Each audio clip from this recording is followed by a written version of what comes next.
going on, everybody? We back with another one. Welcome, Today we welcome, got, welcome. yep, there we go.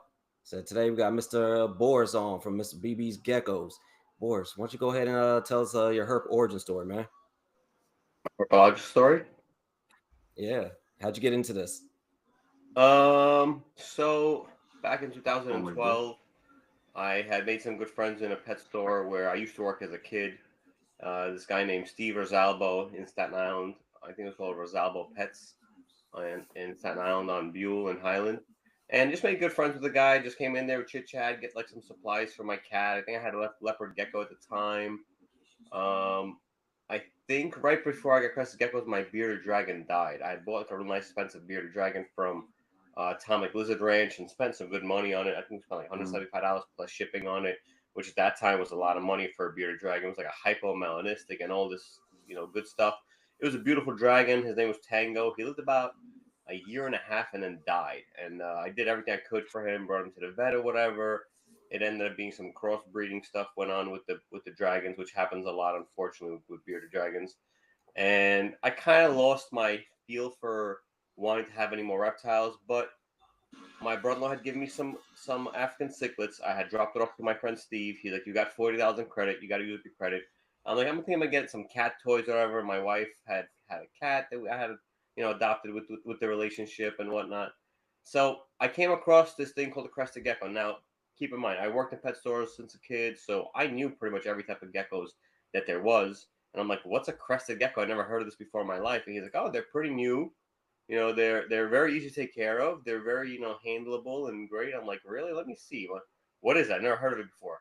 So he pulled it out. It was like maybe that big. It was kind of beige, not really much color to it.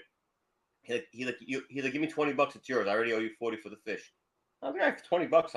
How hard can it be?" He's like, "Yeah, he eats a diet." He gave me some powdered diet for it, whatever, some like cheap one. I brought it home. I think it was Rapashi. I brought it home. I set it up as he told me to. No lights, no heat. I was very skeptical. I was like, "What are you talking about? No lights, no heat, paper towels." And like, I didn't believe him. I thought he was like lying. I started looking it up. I have a very curious mind. I love knowledge. I was looking it up, seeing what other people talking about, other people how they're keeping them, and like, yeah, no room temp, no heat. I was like, "It's pretty simple. I could do this." Well, I gave the gecko a week or so to settle in. I started handling a little more. All of a sudden, I started showing a little flame on the back pattern on the dorsal. I was like, "Well, this is a cool looking gecko." I named him Cliff. Well, Cliff ended up being Maryland. And if you guys want, I can go get Maryland. I still have her. I still have Maryland. That's She's awesome. still she's a pet now. She's a retired breeder, and I still have her.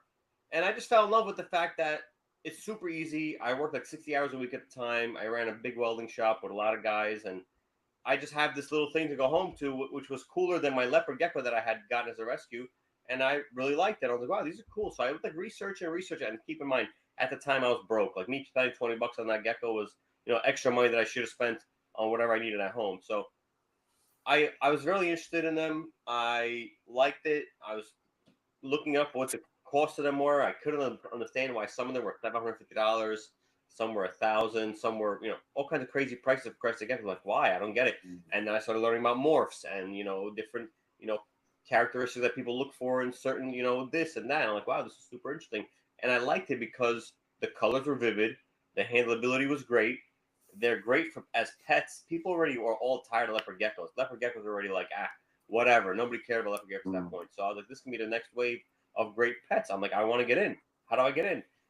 At the time, like I said, money was limited, so I got whatever I could get off of Craigslist. I think I got like two males in a cage for like $150. So then I had that one young female and two males, and then at some point I had bought a female from somebody from Gigi's Geckos for $200, a yellow patternless, just to get some sort of breeding going. Then at that point, I probably had like five geckos, a couple different colors, a red one, a yellow one, just all raising them. Nothing really breeding size yet, just kind of, trying it. And some girl posted on Facebook that she was selling her collection for $1,500, and it was five males and 10 females, all proven. Comes with the babies, comes with the bins, comes with the eggs, whatever she's got left over. She wants to go on $1,500. I'm like, damn, I gotta Wow. get this collection. I want to get into breeding. Like I was really aggressive. So I posted my drum set on Marketplace, my electric drum set, and I sold it within a day or two for like 1,100 or $1,200. I scrounged together the other couple of $100, and I bought it. And I got them in. I was super excited. I drove to like Long Island somewhere to get them. I got them in. I was so excited. I was finding some breeders. I felt the females' bellies. They had eggs in them. I was like, oh, this is gonna be great. I started breeding them. I kept what I liked. I sold what I didn't like out of the collection, and I started breeding them. I did my first show at White Plains. That's where I got started. I think I made maybe $800 for the first show, which was great. It was $800 cash. Now keep in What mind, I year was did you getting a start lot. White Plains? What year Year did you start? That Yeah. was 2013 now, because that was about a You went year right already. I'm into it. into it. Investigate. I was doing a lot of research. Research is everything in anything I do. If I don't know the market, if I don't know the business, I'm not going to just jump into it, give it all my time and money and everything like that. I really want to know what I'm doing. So I really researched the market and the morphs for probably about a year, maybe a little under a year. I was acquiring what I could, where I could for cheap, $50, $100 geckos here, wherever I could get them. A red one, baby, for $50, whatever I can get. But that's how I got started pretty much. And I had a lot of shit from my wife and from my dad. Like, they were like, "You're crazy. You need to go talk to a therapist. Something's wrong with you. You're obsessed with these geckos. You have nothing better to do with your life." He's like, go get a job at sanitation. He was trying to talk me into go getting a job. I'm like, I don't want to work sanitation. That's not what I do. You know what I mean? Yeah. Business was tough at the time. We were doing still a little bit of welding, but mostly it was towing at the time, towing and transporting. So it was tough time, and I'm like, no, I think this is gonna be it. This is gonna be what I want to do. I like making beautiful geckos. I like making cool stuff that people are like, wow, that was really cool. You know what I mean? That excites me. So after the first show, I made a little bit of money. They were like, okay, whatever. After the second show, I made $1,600, and that was a month or two later. And they're like, okay, finally making some of your money back. And then when I came home for the third show with $3,500 in cash, they're like, okay, maybe Boris is right. Maybe this could really make some money. And I wasn't really for the, oh my God, I need to make some money. I just wanted to make another side hustle that I'm making something from, or even if it was at the time just paying for itself. And I tell everybody, like young guys who just get into it, listen, have a collection, enjoy it for what it is. If you can produce enough to pay for your food every month, that's enough. You don't really need to make money on it if you don't need to. But if you want to push harder and you can make a brand for yourself and push good quality stuff for a decent price, do it. Why not? It's the world is your oyster. Everybody can either make money in this industry or not make money in the industry, depending how much time and effort they want to put into it. You know, I put in 5 days a week, Monday through Friday. I'm up usually sometimes at 6:30, sometimes 5:30, depending how much workload I have, and I'm done at 4:30. I've got 2 helpers that come help me feed every day, help me clean and feed every day. We feed every 2 days. It's a lot of cleaning. It's a lot of animals need to get cleaned, and I'm very OCD with cleaning. If the cage hasn't been cleaned in minimum to, let's say, 20 days to 25 days, I'm not happy. We're behind schedule, and I'm not happy, and I want it to be on schedule. Every 21 to 25 days, the cage got to be cleaned. Whatever the situation is, it's an adult pair, it's got to be cleaned. That honestly keeps the geckos happy. If you keep geckos clean and happy, they'll produce for you. It's really what it is. It's if they're stressed out and not happy in their cage, they're not going to produce shit for you. That's really what it comes down to. Everybody's like, oh, why is it so hard to breed leechies? Because they're a high intelligent animal. If they're not happy, they're not going to breed. And people ask me all the time, do you collect eggs all year round? Yeah, I do. I have so many pairs that it doesn't stop. One pair starts late, one pair starts early. It's just all year round. My incubators never turn off. I always have eggs hatching. Facts. All right, so before we get into talking about geckos, right? For all the people out there that don't know, and a lot of people do, and I talk about you all the time, Boris. Boris is the man that got me into New Caledonian geckos. So, quick backstory: I was at White Plains show with my kid, and I don't know if you even know this, but I was at White Plains show 5 years ago or so, whatever, before the pandemic. A couple shows before they stopped for the pandemic. And I was with my kid. I was big into frogs. I was breeding frogs. I probably had 160 different species of frogs. And I was walking around my kid, and I was trying to get her into reptiles. So I'm like, yo, pick something out. Like, find something you like. So we wind up walking by your table. I knew nothing about it. Didn't know you. Didn't know nothing. My kid asks, what are those? You went on telling her for 15 minutes. And somehow in that conversation came up that they were called eyelash geckos. My kid's a little diva, little pretty girl cheerleader type thing. She fell in love with it. Next thing you know, I'm buying geckos, right? But I knew nothing about them, so I start having to go and You know, I'm doing the same thing Boris is talking about. I'm researching. I'm looking on everywhere I can. I'm looking at Craigslist because I didn't know anything about breeding or morphs or anything like that. So I'm just looking for a cool gecko I could get for cheap. So I was buying some out of the paper. When I realized that it was a venture that I could really, you know, enjoy and go down, and I started looking at quality animals, I went right back to the man that showed me love from day one. And I quite literally never left. I've never spent any type of significant amount of money on anything. But really, I don't think I have anything from New Caledonia that I didn't buy from you unless I bred it myself. 90% of all my stuff comes from Boris, man. And that's for a reason. And I always tell people when they say, why don't you, you know, go here, go there, go there? I tell people I'm super adamant about dealing with someone that does good business. When someone does good business, runs a good business, takes care of their animals the way I would, or the standards, keeps the standards that I personally have, you stick to that. It's nothing against anyone else out there. I'm sure people are selling, and I know people are selling great animals, and I know people run great businesses, but I have no reason to go anywhere else when the man I deal with always has what I need. I go to one spot and one spot only, and I always recommend you, suggest you, and talk to people about you. If you want I someone appreciate that's it. going to treat you right, it's right. I wanted buying geckos and became friends with this man. I talked to this man once, twice a week for 5 years now, man. The dude's like this man, and we're gonna get into the geckos, but I want people to know, like, you built a brand. Like, you built a from what you just went into with these couple geckos into building a brand, right? Like, you buy pallets of materials. If they've never seen you at a show, you guys ought to see Boris is set up at a freaking show. It's like White a Plains pet are coming shop. hard. A pet shop. How many tables you run at White Plains Show? I was just gonna say we started from the corner in the annex and one little tiny To the table stage. to the front and middle of the stage, 6 tables. Yep, it's the biggest show that I do, and I represent that show because of Bruce and how he gave me a chance. And the people who run the show, they're awesome. I was given the chance to get that front stage spot, and I never take 6 tables. It's a lot to pay for and a lot to cover. But I Yeah. just love that show, and I'm okay with being center stage. I was a drummer my whole life. I was always in the middle of the stage. Awesome.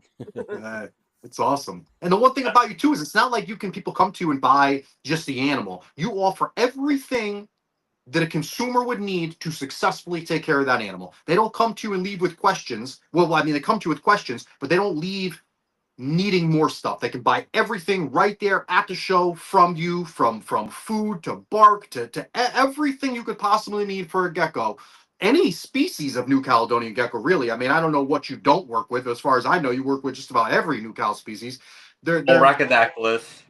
Yep, all you could Rhacodactylus, Iridactyloids, Saracenorum. Yep.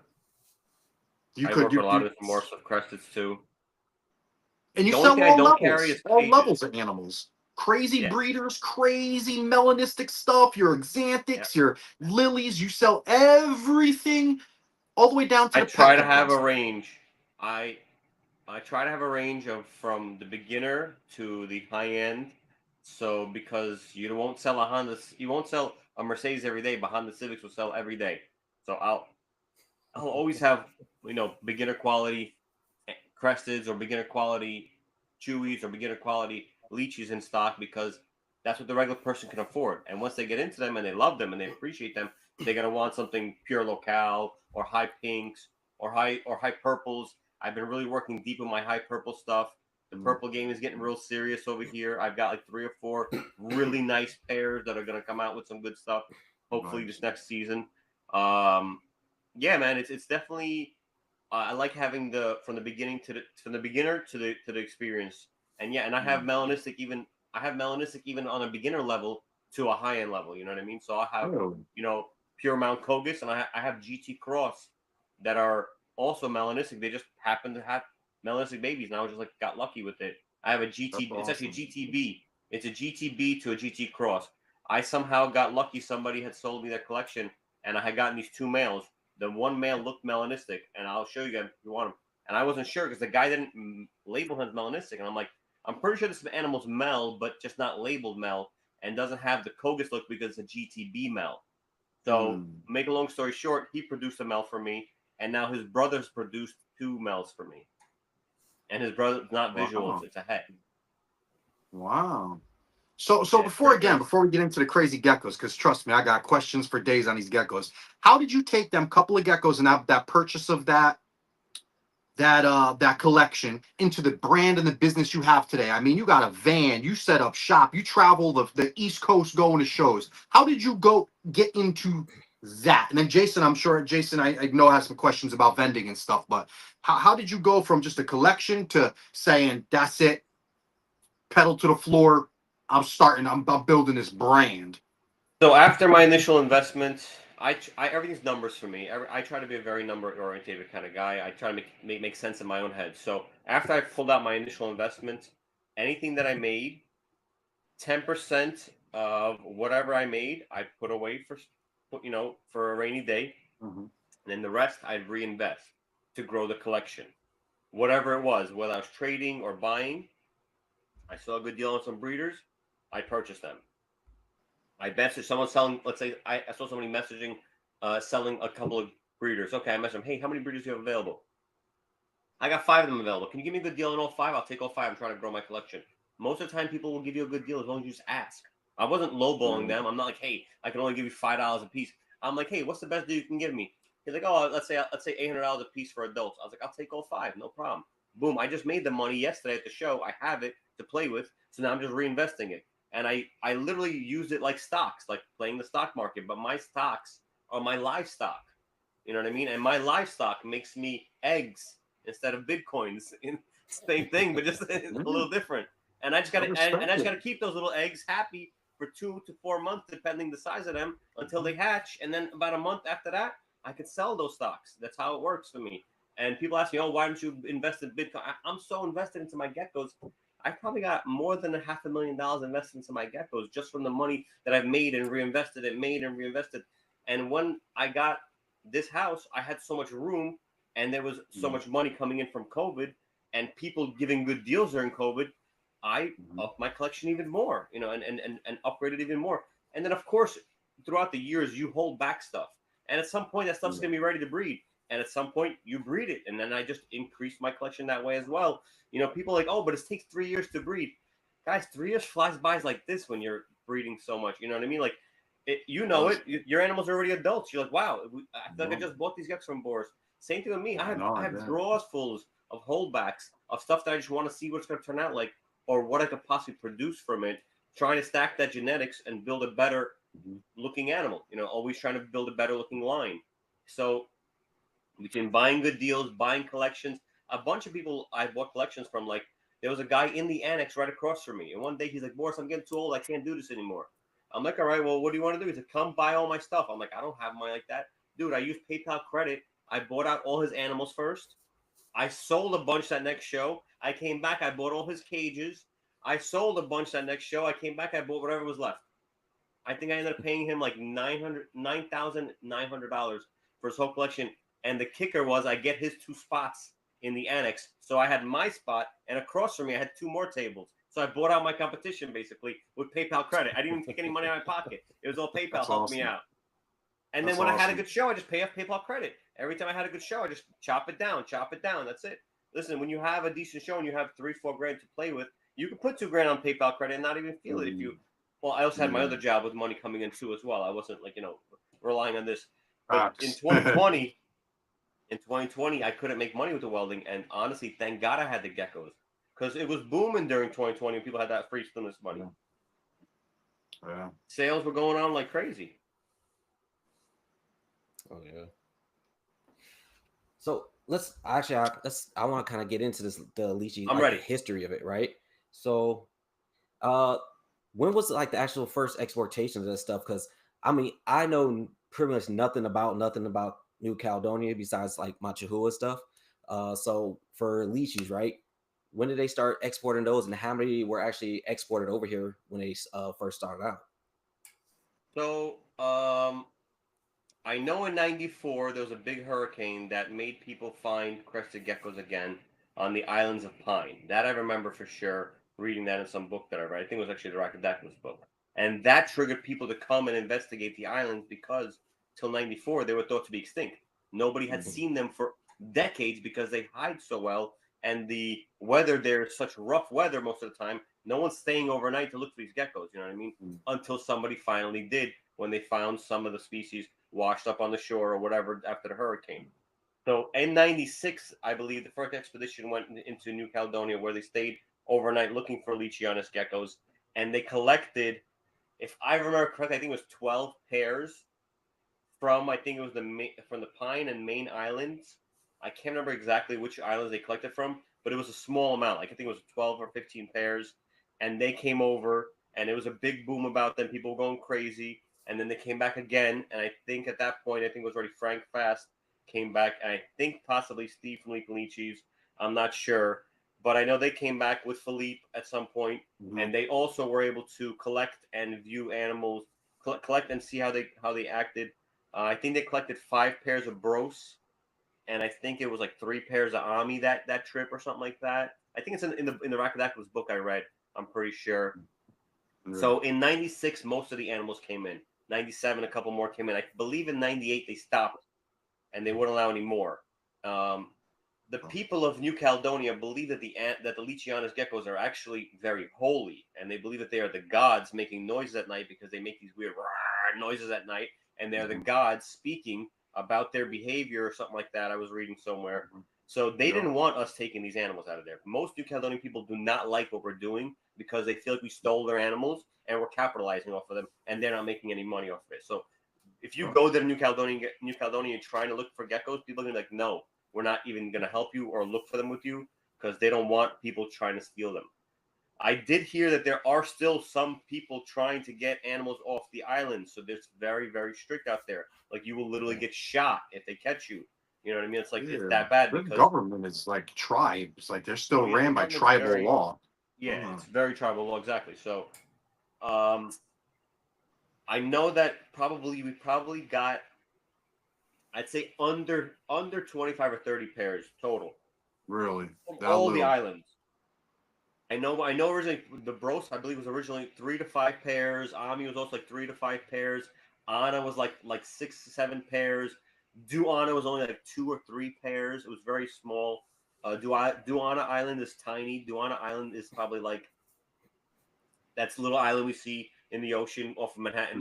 Like it's tiny, you know what I mean? Like so, a very small amount of animals came from the smaller islands because they're harder to find. That's really what it came down to. And I feel like the animal sizes dealt with the amount of food that was available on the island, because the more food, the bigger the animals grew. Like same we have right now in captivity. If you like, for example, like you, Anthony, feed a lot of bugs. If you feed a lot of bugs, the animal's going to grow a lot faster. If you ain't got a lot of bugs and they're only eating fruit, they're going to be kind of lean and skinnier. That's kind of how it is. So the GT animals all got very big, and kind of grew to be larger size with the what is that word I'm looking for? Evolution. There you go. That's the word. The evolution. Their environment was plenty full of animals, plenty full of fruit, plenty full of insects, so they grew the biggest, and that's why they're the biggest, I believe. So GT, when someone says a GT animal, right? Like a GT Leachianus, GT represents the name of that particular island, Grand Turi or Grand Tatar or whatever it's called, right? Grand Terra. Now, on that island, there's different locales, right? Mountain ranges, or can you explain? Because I'm still like torn between this my damn self. But what do the GTA, GTB, GT? What is all of that? What does all that mean to someone that's looking to go and buy a gecko? I'm probably not the best to explain it, but I'm explaining to the best that I understand it. So, GTA I know is GT Type A. Type A stands for 3 locales. You got Yate, Pondemi, and Mount Cobus. That's the only thing that can be Type A. Nothing else can be Type A. Now, GTB or GTC was never really proven, as far as I understand, to be a real locale. It was more like a possible locale. Same like Riviera Blue. You ever heard of Riviera Blue? Some guy came out with this locale called Riviera Blue because he said it came from the Riviera Blue Mountains, but it pretty much looked like a GT cross, which probably did happen a lot. At some point, GTs did cross with island animals somewhere in the wild. It's just how it happens because they were so close to each other. At some point, they will touch. So I think that the GTB, GTC has a little bit of island mixed into it, or just a really large island, maybe like a GT animal that had big bars on it. Because look, my Yate to Pondemi have no bars at all. Literally, little tiny one spot scale is white, no bars. My Mount Kogas have long, skinny bars. So, and they're both supposed to be GTA Type A. So I'm thinking that the Mount Kogus maybe at some point had some sort of a mix going in there. That's why they're a little bit different. But I don't know exactly 100% sure. GTC, GTB, they were trying to kind of label what areas they got those animals from because they look different. The pure GTs looked very patternless and huge. These ones had good size, but weren't exactly the same. So they were naming it something else to just kind of decipher from what the animals were collected from and the region they're collected from. So I forgot what the area is called, but there's one area I can't remember what it's some weird name. And like for a while they were saying, oh, that was another locale. That's not really another locale. It's still in the same kind of area, but just like a different forest of it. You know what I mean? Like a different part of that area. So the only ones that were really proven to be actual locales was the GTAs, all the Ponemi, Yate, Mount Kogus. GTB is kind of like a gray area. It's there. People do name things GTB, but it's kind of like a GT, but not a pure GT. I don't really know how to exactly explain it, but the only ones that are real pure are the type A. The B's and the C's, they're already mixed into a lot of different things, and you can't really tell exactly what's there. I don't sell any of those type of animals as pures. I sell those as GT crosses at that point. If it's not GTA, it's GT cross for me. People can name them C, B, A, whatever they want. It's a GT cross at that point.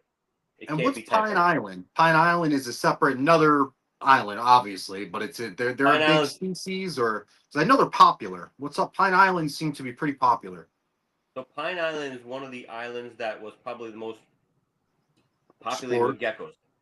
They found crested geckos on the Pine Island first, and it was just had a lot. It probably had a lot of food on it, so there's a lot of animals on that island. So a lot of animals were found on that island. That's really what it's one of the bigger islands off of the Grand Terry Island.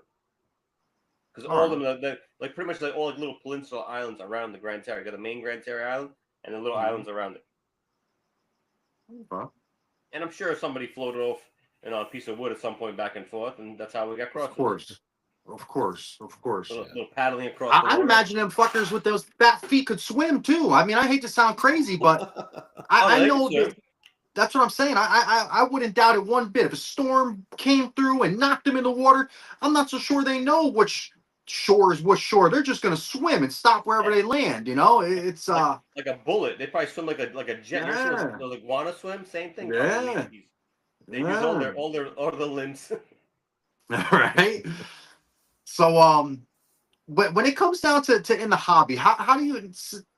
We talked about people breeding, crossing for lines. How do you feel about pure locales versus crosses? What's the reasoning behind it? How do you feel about it? What do you think the intended outcome is in crossing locales? Like making GT crosses. So for a long time, people made GT crosses to make an affordable animal that kind of gave you best of both worlds. And I do the same thing, honestly. I'll breed a bigger size animal with an animal that has a little bit of color to kind of give you size and color for a reasonable price, which sounds like a good deal, right? That's what everybody wants. Everybody wants a good deal or a nice gecko for a good deal. So when you give them, let's say, like for example, I sell a Mount Kogus to a GT high color, GT cross high color. I had a big Mount Kogus male and extra male. I had this female. They're both about the same size. I threw them together. They make nice looking babies. I sell those babies for a little bit higher than what I would for like a standard baby, like a normal or whatever you would call it, or a basic one. Why? Because it's going to be a little bit bigger. It's going to have a little bit nicer color. Now, if I just took, let's say, two crosses, some Ana Ami cross, a GT cross, or a Nalcal Pacific, I just put those together, I'd sell them at a little bit cheaper than that because now it's Nalcal Pacific. I don't really know exactly what it is. That one, at least I can trace some lineage. And these animals are not really pretty and they're small. These are bigger looking animals and they're going to be pretty. You know what I mean? So I kind of give you a little bit of a differentiate. You got to have, like I said, you got to have a Honda Civic. You got to have a Jeep Wrangler. You got to have a little bit of everything for every customer. So that way I try to decipher it. And I try to also sometimes give good deals. Like I'll throw one of those GT Mount Kogus, let's say GT Cross High Colors at a show for, let's say, really good price as a show special. People will eat that up. They'll love it. They saved $100, $250, whatever it is on that animal because they seen it at the last show. They love it. They're happy about it. I don't mind. I'm making so many of them. I can afford to put 3 or 4 of those out for the cheaper price. It's $150, $200 less, whatever it is, to keep my customers happy and keep them going. And I always take care of my customers. I send them home with some bracelets, some shirts, whatever the deal we were doing for the day. Like last show we did. What was the deal we did? any Leachie bought for $400 or more, we gave them a free baby tub and some free food. Anything 500 or more got the free baby tub, 2 free foods, and a shirt. Anything 600 or more got all that and a baby gargoyle. Why not? I got tons of baby gargoyles. Yeah, you look out for your customers, man. I It's try to. awesome, man. You always make people leave happy, man. That's for damn sure. People want a good deal. When I was buying geckos, I would also come like, hey, can you give me a good deal if I take these 2? Everybody wants a good deal. See, when they come to me, I'm always willing to give a good deal, especially if they're a return customer. Why not? Make them feel good. Send them home with some stickers. Give their kid some bracelets. You know what I mean? Make everybody feel good. It should be that way. It should be like a community type of thing. Not like, oh, I need your You money. Get the hell out of here. you No, I would don't think want that. so. Not everyone's like that though, bro. You know, I people tell are people just 100 times. mm, Message me 100 times in one day. I'd rather that than you go home and kill your gecko. Please. I don't care how many times you message me, call me, message me on Instagram, Facebook, call my phone. mm. People love that. I tell people, you bought a gecko for me? That's it. I'm your gecko guru from now on. You can call me anytime. You have any questions or problems. That's I'm the there. truth, guys. That's I the And like that. truth. and my OCD won't let me not answer that message, even if it's That's the 9:39. truth. My wife's like, get off the phone. I'm like, no, let me just tell this person to put it back in the tub. Get it out of that 10-gallon tank. Hold on. That's the She's truth, like, man. I can vouch for it, guys. From day one, I knew nothing. I knew nothing about New Caledonian geckos. Any question, any time I asked, Boris responded. I mean, and then answered my question and some, elaborated. And I didn't have to. It's not like pulling teeth. I didn't have to buy something to get an answer. I didn't. I really, again, man. You guys, if you watch any of the podcasts, you know how much I'm always talking about BBs, man. If you watch and follow my IG page. Listen, I don't talk about his business the way I do for nothing, man. The man runs a great business, always there to answer your love what questions, I do. always there to help. Always do you right. I don't even ask for deals, do I? I don't ask for deals. Boris always giving me a deal. Always saying, listen, just ask. What's the best? What's the best you want to do? Ask. What's the worst I'm gonna say? No, ask me. Ask me. I'm like, dude, I'm not gonna ask you for a deal. I respect the price you put it up for. I'm not gonna ask. Well, all right then, free shipping, boom. Or I'm sending you some shirts. I'm sending you. The first time I bought all them geckos, I bought like 5 Chihuahuas once and a Leachie and something. He sent me fucking baby crested geckos, all types of stuff. I mean, you'll never. Always upgraded when I bought my fraps from him, frap and cap from him. He upgraded the gecko to a better gecko. I mean, you'll never Yeah. lose. You'll never lose buying from this man. From my point of view, from a consumer's point of view, your happiness is more than his sale. He wants you to be happier more than he wants the money in his pocket. If you're happy and you're smiling and you're posting pictures of that gecko and you're excited to go take care of that gecko and watch that gecko grow, this man is happy. Like it genuinely makes him happy. And I got like again 5 years of doing this. I can vouch for it, man. Like it's a great way to run a business, and I think it's a huge part of why you're so successful. I mean, you may not recognize it because it's you, but from a consumer's point of view, it's clear why you're successful to me. You know. I try to get better every year. I'm not perfect. I'll tell everybody how it is. I try to become better. I'm trying to become better with the social media. I'm trying to become better with YouTube. I recently downloaded TikTok and I've been doing more TikToks. I'm not the best at all this stuff, and I do get a little distracted with organizing geckos and taking care of geckos. And I still run my welding business at the same time, so I do juggle a lot. But I am going to be doing a lot more in 2025. We're going to be doing a YouTube page. We're going to be You doing should. more. I have a buddy of mine. He's actually really good at editing, and he's just been working a lot. But he recently now has a new schedule. He'll be able to come here like 3 o'clock. We could do an hour and a half, 2 hours worth of Awesome. recording. He could edit it when he goes home. It's going to work a little bit better. I have this cool little area that I have set up here with all my animals. I got tons of Yeah. I collect tons of statues of geckos and stuff. That's awesome. So I remember you started, right? Weren't you doing? I remember you started. And I was excited when you did it. I saw you doing a thing. I don't know, it was Facebook or wherever you had. But you were Yeah, making a videos live. about Leachy locales and stuff, and you were doing. I think the one I saw you, I saw all the ones you did, but then you just stopped. I'm like, God damn it! I No wanted to see time, part man. No two. time. No time. I try to find time for it, and I just get overwhelmed, and I'm a perfectionist too, so I don't want to put Yeah, out like crappy quality stuff. I want to put out good quality stuff. Like yeah, I do look up a lot to Tiki's. His quality of his videos are very good, yeah, and they're very good at what they do. I strive to be as good as he is one day.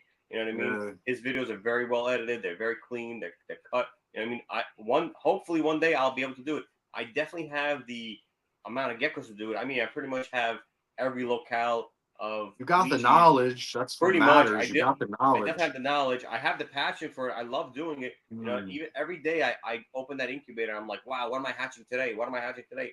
And you know, people say does it get old? I'm now going to be almost 13 years breeding, and I still love it every day. I don't know what I'm going to get. Like that, for example, that Mel that just hatched. I have gotten a Mel from them recently, but it's a 66% chance of me getting a Mel from them. So I didn't even know they were Mel. I just thought they were cool looking geckos. I put them together. Honestly, they were never sold to me as pets. They just happened to have it in their bloodline. It's just a lucky straw. I mean, listen, I've got That's awesome. I've got 218 breeding pairs, so I guess the numbers kind of play a role. Damn.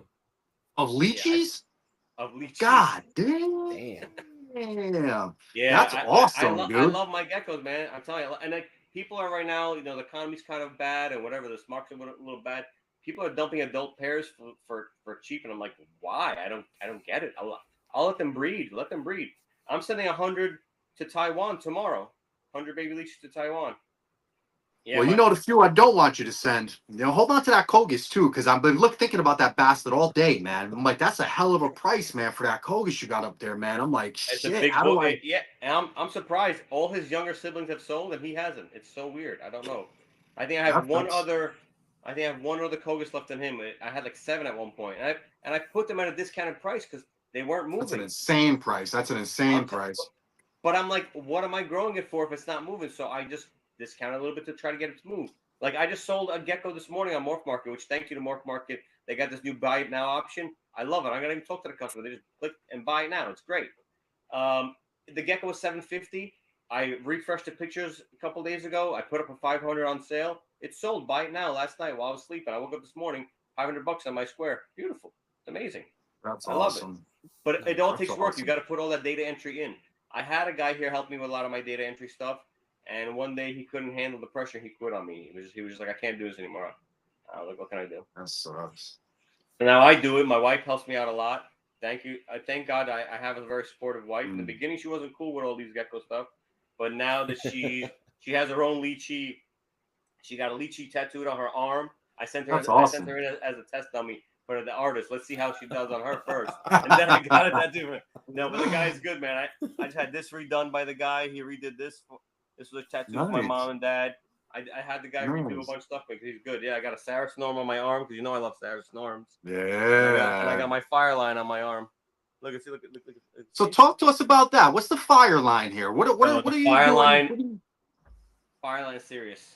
So fire line is basically the fire line started with this pair called Cash and Erica. Cash and Erica was a female that I bought from my buddy Big E's Reptiles in Long Island.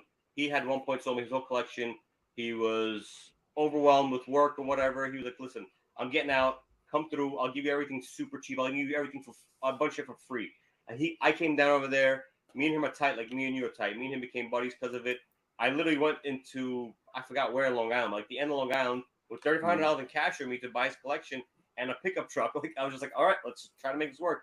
He's like, yo, thank you for trusting me. He gave me a bunch of free leopard geckos. He gave me so many baby chewies. He just gave me a bunch of stuff. And in there was this one Leachie, Erica, and she was beautiful. She was from a line called Christmas Tree to a Moro Swirl that originally came from Leaping Leachies.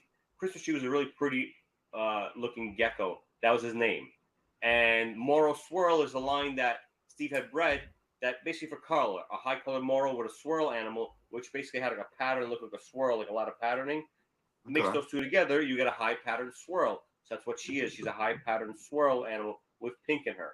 Now, at the same time, I had this animal called Cash that I had traded for him. He was this big when I got it, supposedly pure bros, also from Leaping Leachies. Some kid in Staten Island had bought it from Leaping Leachies, didn't want it. He wanted a crested gecko and some gecko food. So I literally traded this guy a crested gecko and some Pangea for a baby Leachie. Well, this baby Leachie, Cash, is his name, turned out to be one of the most incredible high pinks I had at the time. So what else am I going to do? I took her and him, and I bred them together. And with them, they definitely carry some sort of a gene for a really high pink. Because let's say out of 10 animals, I got, I think, 3 or 4 that were bright pink, like you know, the fire line. Yeah. So I took that animal and I raised up 2 or 3 females. Star, Godiva, and I think Penny. Penny never produced anything. I sold her as a pet only. Literally, never an egg came out of her body. She was just a dud, which does happen sometimes. Same like humans. Some women can't give birth. Well, Yeah. some leechies can't give eggs. It's just how it is. Same thing happens with Chewy sometimes. Sometimes they just won't. They just won't produce. So I got her. I still have Star. She produces once in a while, but nothing as close as what Godiva does. Godiva was definitely the money ticket. I took her and I was in a search for some getting a little bit of GT into it. I needed a high colored GT cross. I made good friends with a buddy of mine named Roberto in California, and he's like, I'm selling my best high color male. I'll sell him to you for what I paid for him because I know you're gonna breed him. You're my boy. I said, no doubt. How much? I think he ended up giving me for like 2,200 at the time, which at the time was a great price for a high color male. I was like, bet you got it. I'll PayPal you right now. Just to put him in the mail. When I got him in, he definitely had some nice patterning, not as crazy as Godiva, but it was nice. I put those two animals together, and I swear to you guys, every single animal comes out highlighter orange out of the egg. Wow. Every single one. Now, some other high color pairs, you'll get that once in a while. But this one's every single one does not skip a beat, comes out highlighter orange. And when I see that, I know this is going to be a high color animal. That's like a dead giveaway. It's going to have tons of color, great crazy pinks. The first 2 years, I held back everything they produced. Literally 30 animals I held back. And I picked out the best. And I've held back the best. And I'll actually show you one of the best. Give me 1 second. I'm going to grab one of these geckos right here. Yeah. This is a male. He's going to breed for us.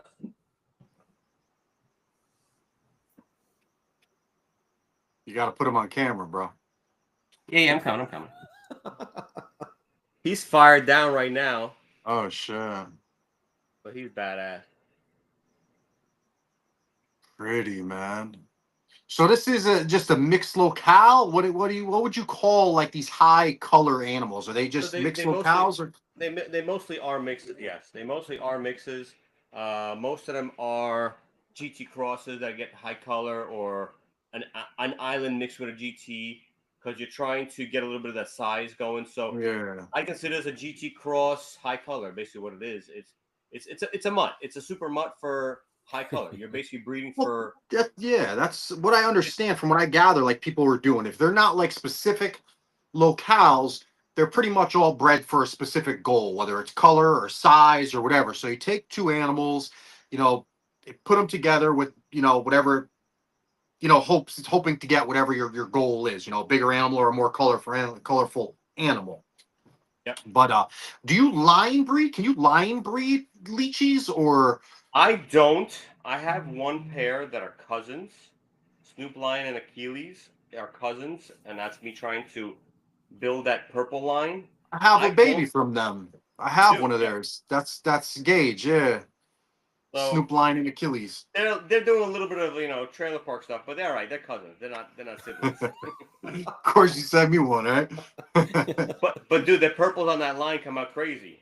I have some animals held back from that line. It's crazy you say that, because that's the one I got to that colorful girl, that little Moro girl, the one from what the hell was her name? That's who I got paired up last night. I put him Connor, to that one, and she Ebony, is purple. Yeah. She's purple and pink, and she's all kinds of colors, man. She's crazy looking. That's what you want. You want to build that purple. That's awesome. That's cool. All right. So you're doing the right then. If you're putting purple, it's just going to make you bigger chance of good purples. You still might get some pinks in there, but the purples that will come out deep like Barney purple. That's what you're looking for. You want that crazy deep Barney purple. Do you find different pairings incubate at different times? Are you noticing anything different with, like, say you paired up a pair of straight GTAs? Do they take longer to incubate than a smaller, or? Yeah, it's a bigger animal. Bigger babies got to grow longer. For sure. Interesting. Yeah, GTAs definitely come out a little bit a lot bigger. The egg is also bigger. Like a GTA egg can get that big, or an island locale egg can be like that big. So yeah, you definitely get a difference in the digestion period because of how big the baby really needs to grow into that egg. Yeah. How are you incubating them in general? Do you have? Well, I guess it wouldn't matter. I mean, you can incubate all of them together in the same incubators, right? They would just hatch at a different time. But what do you know about sex determination and incubation in Leachianis? Great question. So I do incubate my Leachianis rather warm. I incubate between 75 and 78. And that's because I want more males, because males are just more sought after in the hobby. So Really? I incubate for more chances of males. But that being said, I still get a decent amount of females. So I'd say I probably get like a 70-30, 60-40 mix with males a little bit more. Now, on the other side, my other incubator is low, 72 to 74, maybe 75 tops. It fluctuates a little bit. And that's because I want more females for that. And basically everything else incubates in that incubator because I want everything else to be females because everybody wants females Yeah. from the other species. Your Yeah. everybody's always looking for females. Yeah. Chewies, everybody's looking for females. Chewy, Crested, Sarah's, Sarah's. everything. Listen, Sarah's, I like I said, I incubated at that, and I still get a 50-50 mix with them. And same thing with the Chewies. I get a 50-50 mix usually. So yeah, the incubation temps are definitely a thing. You have to have, your incubator set depending what you want. I have some friends that will literally split a clutch and put one egg for male and one egg for female because they want to try to get one of each, because so then they can have them. A lot of guys sell animals in pairs too. Like I'll make a pair of, let's say, Pine Island. Oh, I got a pair for a good deal. Take both, 100 off each, whatever. Boom, it sells like that sometimes. So I have 7 pairs of Pine Islands. So I always have unrelated Pine Islands. And what's the thing with Pine Islands? They're just super high color. They have a lot of bars, right? They're like green with a lot of white bars or spots. What are Pine Islands? Yeah, Pine Islands have a nice lime green to them. They're known for that. They got these big bulky heads. They have a decent size. They're not small like the Anna, or like the Amis are definitely a little smaller than the Pine Islands. Moro is about the same size as say the Pine Island, but they have decent size. I'd say like probably 250-ish to maybe 280-ish tops on a Pine Island. Or although I do have some decent really size, big ones. Man.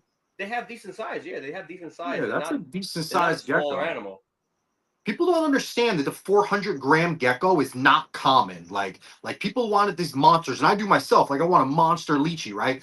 But 400-gram Leachie you see once in a blue moon, they are not the common animal. You're not just going to get. You need to know lines and tell us a little bit about the biggest stuff, huh? You want to go grab one? I have a. No, I don't. I know you do, yeah. But I'm saying people that go out and like, oh, I'm going to buy a Leachie and expect to have a 400-gram animal. It's a very unique thing. You have to try to find a breeder that has pairs that produce big animals that come from big animals. You're not just going to go and buy any GT. They don't all get 400 grams. That's actually a really good analogy you have there, and I got proof right there. So I bought 2 female GTAs from Rob. I don't want to say his name correctly. I think it's Haynes. Rob Hansen? Hansen. Yeah, he's coming on. Yeah, I talk to Rob every day. Yeah. So me and him are good friends. He's got monsters. What's up? He got one that's 430. He's got girls up there that are 420 grams, 230 grams. I have 2 from him, and one's pushing 400, and one's about 450 from his Ice Queen and I think Lucifer pair. And her name's Emily. So her name is Emily. Emily is 450 grams. She is massive, and she eats really well. And she doesn't eat any live either. She eats only Pangea. Now, her sister, Jamie, she's about... No, sorry, not Jamie. Kathleen. Kathleen, she's about maybe 380, 390. She'll push to 400, but she'll never go over 400. And that's just because she doesn't eat as good as she does. So just because... Emily's just more aggressive eater. And her male is small. Risky is probably at 350, 380, and she's 450. And they get along just fine. They've been together for forever. Oh, this Leachie wants to be in part of that. I was going to crawl on the camera. That's all. Yeah, he's a good boy. He's gonna make you some nice. He's firing up a little bit now. Yeah. Such beautiful animals, man. People don't understand. Every time they're like dinosaurs. Every time I hold mine and take them out, I'm like, they are little T-Rex.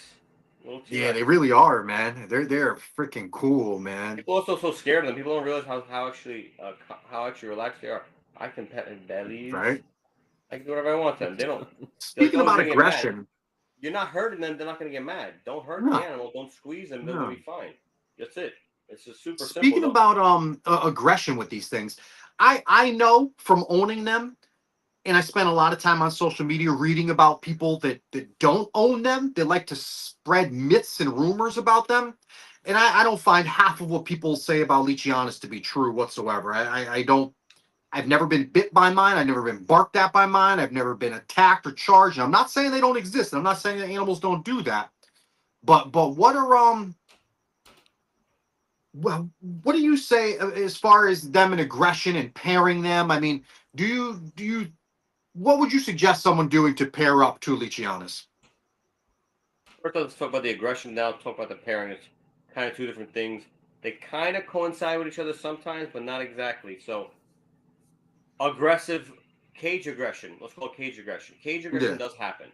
Leachianas are high intelligent animals that sees this big animal trying to come into their home and take them out or try to do something in their home. So they're scared. So they sometimes will react negatively, especially if they're not used to being handled regularly. So I bought this animal called Riley, pure GTA, from a guy in Florida because he was an aggressive male and he could not handle him at all. The second I got him home, second I got him in through FedEx, I grabbed him. He was very jumpy, very aggressive. I put him in the cage. I let him settle in for 2 weeks. After settling in for 2 weeks, I started taking him out every day. Without you can't let them know that you're scared. If the second they think you have hesitancy, you're that's it. They know you. They can scare you away. They're gonna try to yell at you and scare you away because they're intelligent. They I know that if I yell at this guy, he's gonna run away, and he's not gonna touch me. So they learn that. So you can't let them learn that. You have to learn that you're not scared of them, and grab the gecko and be like, I'm not gonna hurt you. You're fine.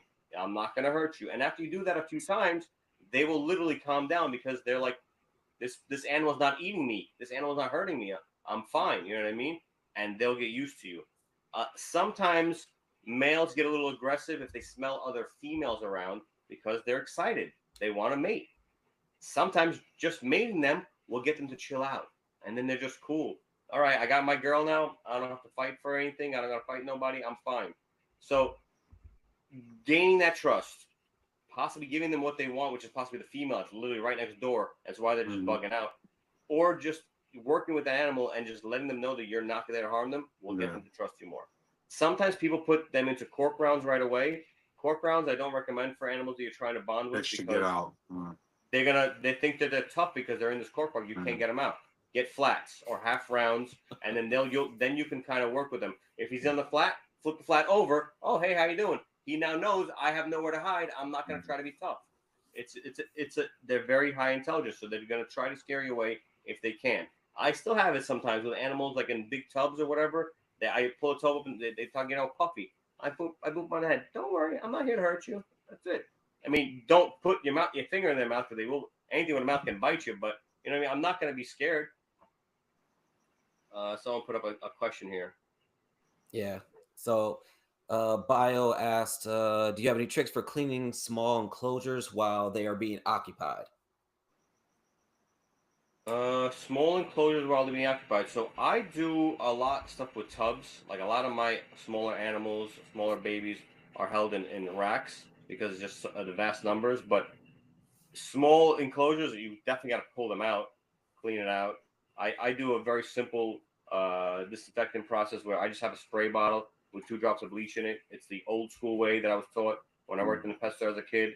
It works, and after that, I just wash it out with regular distilled water. I only run RO water just to keep it safe for the animals. I don't put any type of chlorine or anything in my water. Sorry, I got Leachy trying to run away. So I like that bottle of bleach has RO water in it, 2 drops of bleach, and after that I'll wash it up with RO water. They drink RO water. I mix RO water in their food. Everything's RO water. It's the best way to go. An RO system can run like $300, and you can get a tank for like $80, $100. I have it all running to a 30-gallon tank, so I have 30 gallons of RO fresh water at a time whenever I need it. I would definitely take the animal out, put him in a tub, disinfect, clean out, disinfect, put everything fresh back in, everything new, clean, not wet is very important. You don't want the animal on wet. One of the biggest things that hurt these geckos is a fungal infection that is caused from being on too much of a damp surface or too wet. So put back everything that's been already dried from yesterday. A lot of times I leave stuff out in the sun if it's a nice hot day. let it dry out nice and hot in the sun. It disinfects and kills everything. The sun is great. You know what I mean? I cork bark. I'll pressure wash cork bark. I'll leave it in the sun. By the time 4 o'clock comes around, it's already nice and dry. We just stack it up and put it away. You know what I mean? So yeah, clean your small enclosure. Definitely want to take the animal out. Don't clean while they're in there. It's just to stress them out. And you should have no issues. Yeah. Always clean Hey, stuff. Bio, what kind of gecko or animal are you trying to clean, or what animal is in there actually? Yeah. Because that kind of makes. I mean, if it's like a day gecko or something, you're probably gonna need something else to put that thing in, because that thing's gonna dart out on you. I always If use it's a a separate lychee, bin. I take them out. I put them in the bin yeah, until he's done holding them. And that's when I start taking my pictures, to be honest. Get them out of their houses. They're a lot less, once they realize they can't be tough, they chill out. I put them in a separate bin and I take my pictures. I keep them there. I clean their bins. I do my work and then I put them back home. Much easier than trying to clean them with them in the cage. I mean, even yeah. that's just a disaster waiting to happen, trying to clean a cage with them in. Unless you're spot cleaning, you know what I'm saying? If you're just picking out something, I mean, I guess it is what it is. But a full blown clean, you got to take the animal out. Oh, okay, yeah. He got the electric blue day geckos. Yeah, you got to. That's a That's gonna be pain to tough. get out. Yeah, that's tough That's to gonna get be out tough. right Yeah. there. So those are really fast. I don't keep those Yeah. for that reason. Those are very fast. They would Yeah. own my basement. They'd be running around everywhere in my basement. I would not be able to catch those. Yeah. I do have grandees, and my grandees are actually pretty handleable. I have a video with one of my grandees who's sitting on my shoulders while I'm doing a video, and he's pretty cool. His name is Ronald, a big fat boy like this big. He's huge. I've been producing those just for fun, just because I like the gecko, not anything else. Yeah, hell yeah. You had mentioned talking about keeping leechies too wet in the bacterial infections that they're prone to with all these extra skin. How do you set up yours for all different life phases? Like, walk us through how you would set up a baby all the way until to how you set up your breeding pairs, if you don't mind. Yeah, that's an awesome question, and I didn't forget about the other question about breeding. We'll get back to that question about how to Yeah. produce pairs for breeding. Babies, I always start out in a shoe tub. What is that? 6 quart or 9 quart regular shoe tub. Simple as hell. Paper towel, a hide, some greenery, a bowl of water, a bowl of food. That's it. Super simple. Keep it simple for them. It's the best. They'll hide in the hide. They'll come out to eat. They'll scrape it. They'll rub against the green when they need to shed. They'll know what to do. I keep them in that type of size tub probably for the first 3 months of their life. After 3 months, they go into a little bit larger shoe tub size. I think it's like not a 6 quart, I think maybe like an 11 quart or something like 12, that. 12. 12 quart, there you go. In that 12 quart, they'll probably live till it's about, I usually do about 45, 50 grams, and then I'll put them to a sweater tub. Same thing, simple, bigger piece of cork, a little more greenery, some bigger food bowls by that point already. At that point, they should be really eating like full soda bottle caps, or I use a lot of these caps from the Fijis. One for food, one for water. Oh, what are you on? Then at about 100 grams, I put them into these bigger tubs from Reptile Basics. I think they're 32 quart. And at that point, I switched them to the substrate of a cypress mulch mixed 70-30 or 60-40 with cocoa husk. And I try to keep it at a moist, but not too moist. And people always ask me, how do you gauge it? And I just do the old school method I was taught as a kid when I worked in the pet store after high school. I put my hand in, I squeeze it. If anything stuck to my hand, it's too wet. You know what I mean? If it doesn't stick to your hand, it's perfect. If it's stuck to your hand, it's too wet. It's got to dry some more. And I literally have fans we put on the substrate to dry them out a little bit, or small heaters to dry them out a little bit, just so we get them perfect, because that can be detrimental. It's just if your substrate is too wet and you're putting them in a tub that has minimal amount of ventilation, you're making a recipe for disaster. And now this animal that you've raised to 100 grams is going to be dead within a week because it's too wet and stressed out, and they literally will stress out and die from being too wet. It's a sweater, and they'll get that fungus. So my rule of thumb of breeding with Leachianis is minimum 175 grams. The boy's got to be 2.5 years old, and the female's got to be as close to 3 as possible and already laying duds. If she's not laying duds, you want to wait till she lays that first set of duds, because it's going to be like her cycle starting. If by 3 years old she's big, fat, 200 grams plus, and she hasn't laid any duds, I will sometimes pair them. And the pairing process goes like this. With smaller locales, I have had success with just putting them together and watching them for 2-3 days, and they can just pair up no problem. But if you have the time and you're not in a rush and you want to do it right, the process that I do is this, and it works great for me. You take the animals and you switch their cages. You put the male in the female's cage and the female in the male's cage, and you let them settle in like that for 2 weeks. Now, for 2 weeks, they have to smell each other. They have no choice but to get used to each other's smell, and you're literally tricking them into liking each other. It's the same thing as courting dogs. You trick them into liking the smell of each other before they meet. And now, when you do put them together after that 2 weeks of them being forced to smell each other's cage, that smell is not dangerous. And that male is now no longer dangerous because he's a familiar smell. So you're literally tricking the female into being more receptive. That's trick number one. Trick number two is if you want to pair a pair and you're worried that they're going to be aggressive, because some females are a little more, aggressive or a little more, mean or whatever you want to call it. Yeah, look, he's really fired up now. Look how nice and fired up he is. Oops, don't turn off the video. I like to pair in January, February when it's still cold. And they have a month or two to still be friends because they're not going to start mating until February, March. That's the honest truth. So you can pair them in the colder season and they'll just pair and not mate and just be roommates until when it starts warming up, and then they'll start mating. Most animals don't start mating until March, April, May. Some don't start until as late as June or July, depending on how their internal cycle goes. Because if that female just laid for you, let's say December 31st, she's not going to lay on February 1st. She's going to lay probably closer to April or May because she needs a little bit of a break. The body naturally gives itself a break. She will lay for about 6 months every 30 to 45 days. But after that, the body literally needs to recoup. She'll just stop laying and she'll just chill for those next 5 months or so, 6 months or so, until her body's ready to start laying again. I got to put this guy back. He's getting too jumpy. Hold on 1 second, guys. Yeah.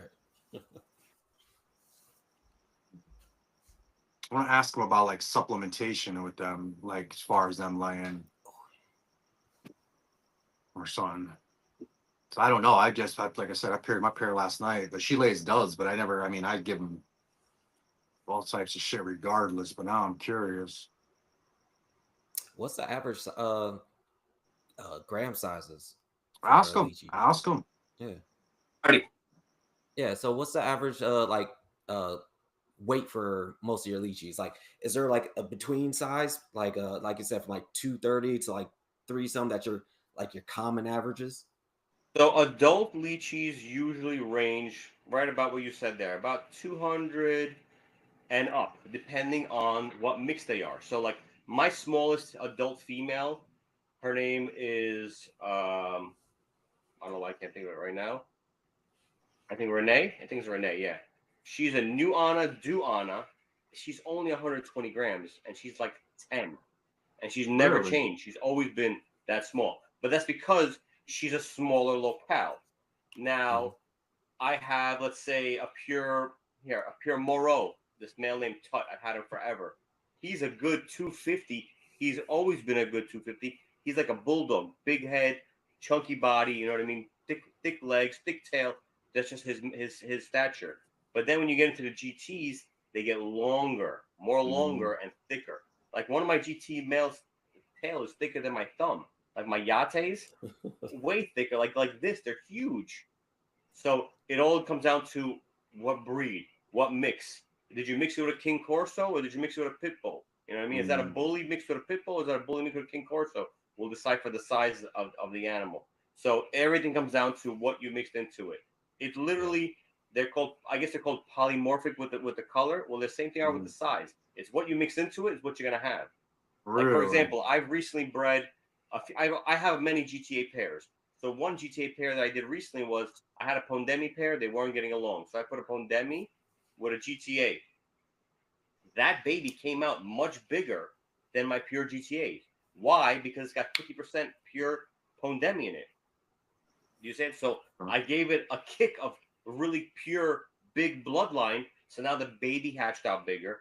The babies are growing faster and bigger than my other GTA because they have a bigger pack of genetics for a bigger animal, basically. They just Are have those the more. largest? Those Pondeme, are they the largest? What's the largest locale? Yate and Pondemi go back and forth. They both get about the biggest ones I've ever seen is like 500 grams of both sides, Yate and Pondemi.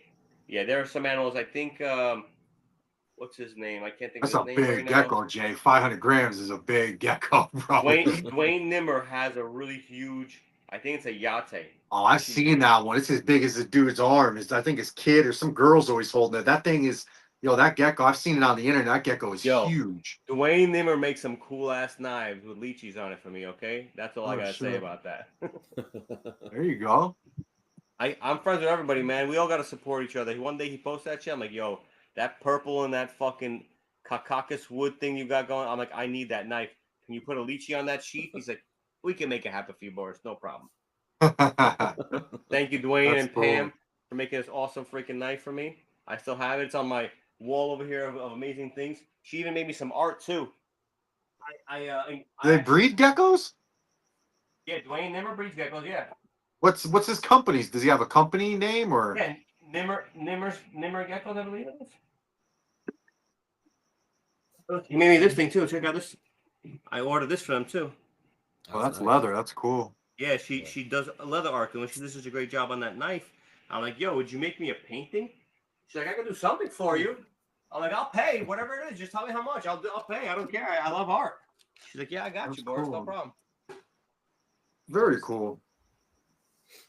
So you were talking about like you were like you kind of swap their houses and stuff. Now, do you do that for all your or like not just your Leachies, but like your Sarahs, your Chewies, and all them as well?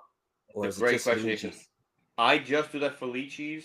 Okay. With every other species, I've learned to put them together in the beginning of the season around January, February, March, and they'll always do good together. I Yeah. will give you guys some tricks that I do. I have found with my 12 years of breeding, I don't separate anything but cresteds. Basically, everything stays together year round. And the only reason why is they do well. The gargoyle males don't drop their weights. Chewies don't drop their weights. Um, I have no issue with any males or females dropping weight throughout the winter other than cresteds. And I feel like the cresteds are just like little horn dogs. They just always want to keep banging. I swear to God. The males will not eat. They won't. They'll just They run to the shut trail the off. whole time. I have a few that don't do that. I have like one or two that are just big, huge, massive males. Nothing phases them. I actually have a really cool giant line that I'm working on. I have this one male. His name is Bubba. He's 104 grams, the biggest crest gecko you're ever gonna see. How big? Damn. 104 grams. Damn. For a That's a crested big gecko, ass that's ridiculous. Yeah. He's a Sure. big boy, and I have him with like 80-gram females, so I'm making some giant line babies. But him and one other male are the only males that I don't separate. Everybody else got to get separated because they will literally just keep chasing the girls until they die. Especially lily white males. I don't know what it is. They just do not want to eat if they're in the middle of breeding. So I've actually come to this like system that I use. I do 2 weeks in, 2 or 3 weeks out. 2 weeks in, 2 or 3 weeks out for each male to give them some time to recoup that weight that they lose while breeding.